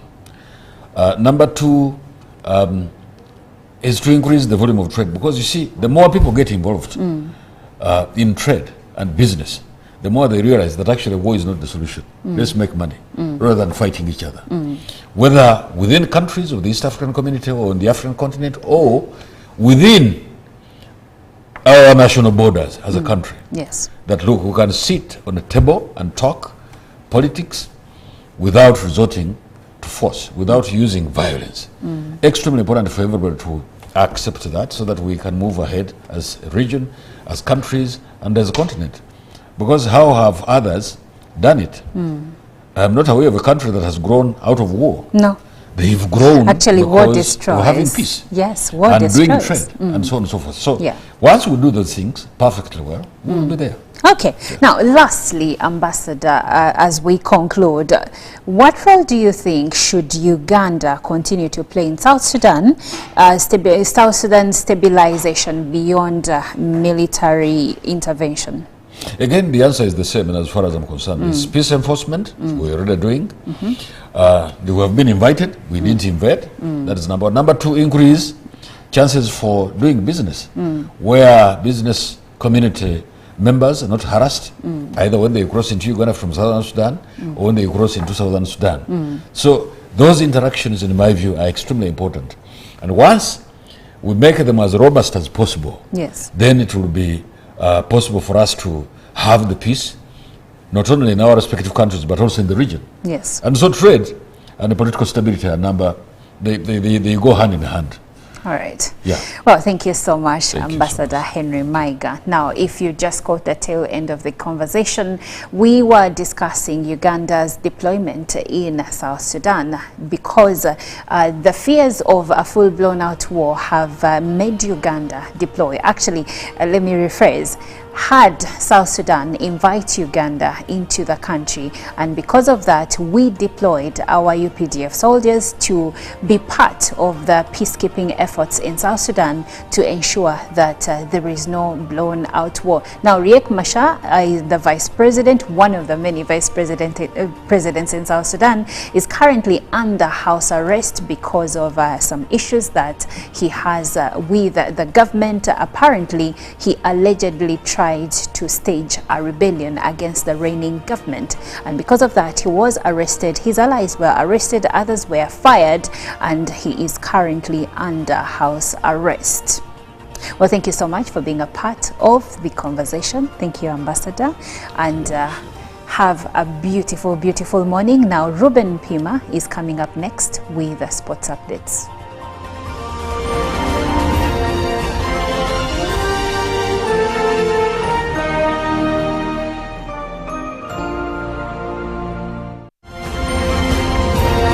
Live from UPC Studios in Kampala, this is Good Morning Uganda.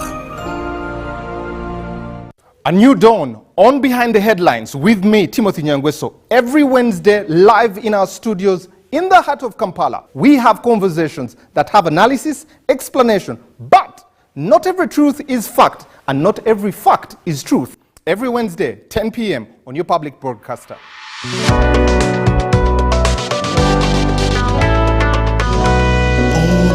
Public broadcaster, UBC, inspiring Uganda. In a nation hungry for truth, a world where every story matters, there exists a beacon of trust and reliability. For decades, they've been our voice and our window to the world, holding the mirror of our history. With 4 TV stations and 11 radio channels spanning 27 languages, they stand as guardians of information, defenders of truth. With Mascari Heritage Advantage, they uphold every citizen's right to reliable and free information. Their archived stories shaped our past and illuminate our present. Yet now, as new challenges arise and the world evolves, their mission faces its greatest test yet. Be part of our journey and let's navigate the unknown, uncover the untold, and safeguard our future together. Tune into your public broadcaster, for it is the intersection of trust and truth. Because to UBC, your story, every story, and every voice matters. UBC, inspiring Uganda. Juko. Yo. Check the shopping, man. What's your secret? Haven't you heard of the Parish Development Model, PDM? Yes, I did, but I thought it was just a talk. No, Sebatia. It is real. I and a few friends together formed a circle, accessed money from the PDM, invested in a poultry project, and now things are moving. Juko. I thought I was one of your friends. You are. But you left me behind. I didn't leave you in poverty. What you do, just visit your LC2 chairperson and your parish chief and start the process of economic transformation. Just like that. The Parish Development Model is an initiative from the government of Uganda through the Ministry of Local Government designed to transform all lives of Ugandans for the better. PDM, my parish, my development, my life.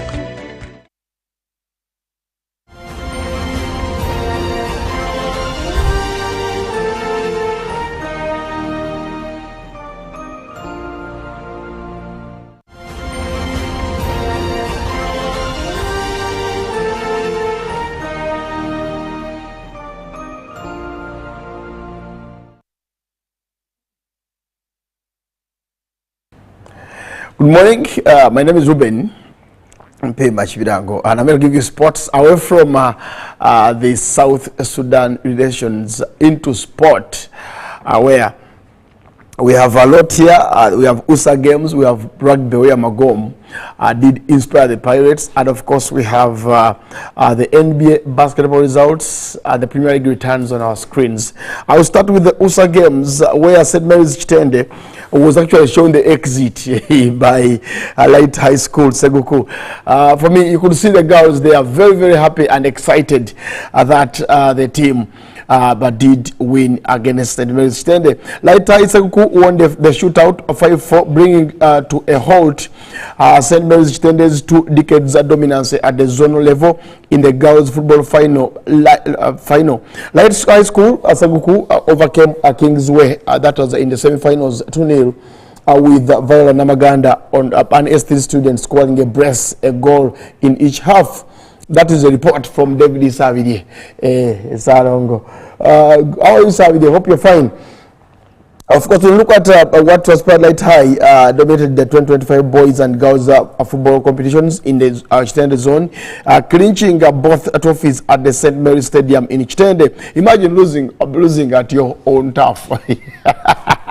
Chitende bajikubye awaka. Anyway, in the girls football final, Light High School Seguku did overcome Kingsway by 2-0 with Namugabi scoring a brace. And of course, the titanic crash between Chitende zone record champions St. Mary's Boarding Secondary School and Light High School Seguku was played under floodlights. This explosive duel lived to the anticipated beating, mired with dramatic scenes, charged up atmosphere, passion, tension, epic and thrilling action that ended in a post-penalty victory. But there was a prolonged delay of kickoff to verify the players' licenses, an exercise that left out key players for Light High School Seguku over questions of eligibility. Now, even when they came up with such famba, they never had a chance to beat Seguku, Light High Seguku. And I'm pretty sure that as and when the headmaster feels I know the ED, the club president, that's the Vipers club president, Lawrence Mulindwa, might not have been happy with such a kind of result. But of course, every dominance comes to an end, and this time round, Light High Seguku had to show that yes, you've been here for 2 decades, St. Mary's Chitende in football, but here comes the Light High School that also wants to dominate matters in Chitende. Well, away from that, into local rugby, we have Magical Magom inspires Pirates second half thrashing of Rhinos. Yes, I know my brother or my colleague Michael Sebarubule loves Magom and always talks about him, the former Ngoni, and that's Magom. The match between Rhinos and Black Pirates was close until Ivan Magom happened, with the first half ending 10-7 in favor of the guests. The game could have gone either way in the second half, but wasn't to be. Hiccups like the yellow cards to Umar Daf and Haruna Mohammed were not enough to change the course of the game, and relentless attacks from the Rhinos were all thwarted by Stella Pirates defense. With a starched bench of Desire Ayera, Elfaz Emong and Conrad Wanyama, a first half Pirates win was only to be stamped and sealed in the second half. An early introduction of Ariho Muhumuza only added to more solid ball carriers like John Paul Atim and Sydney Gondojo that were on the pitch. An already inspired Pirates side was further bolstered by Ivan Magom, who registered 3 assists in less than 30 minutes, despite playing out of his preferred fly half position. He managed to link up well with the rest of the back line of Haruna Muhammad and Timothy Chisiga. The latter scoring in the corner for the first of 3 Magoma assists. But Jones, Kamiza and William Nkore were the other recipients. Now, the picture on your screen is actually cuts of Kawowo and my brother Batanude. We call him Bata, the man who is one of the best photographers I've seen in my time, brother. Batanude is somebody you can't underestimate when it comes to photography. And with still photos in sport, I think it takes number 1. When the awards come around, Famba, I believe we shall vote for Batanude. That picture was taken by him. but also Kawo picked from him. So he's one of the guys who could really take that, who can really take those good photos. I have a lot to talk about rugby here, but time is not my best. I'll ask David Sakamuka to allow me to do this tomorrow. I'll break down the teams, the rugby teams, and I'll break down the players who have made an impact at their respective teams. Away from that, into the NBA basketball, we had games played this morning, if you ask me, and I'm pretty sure that many of you are waiting for the results, which I have with me. The Hornets beat the Jazz 110 to 106.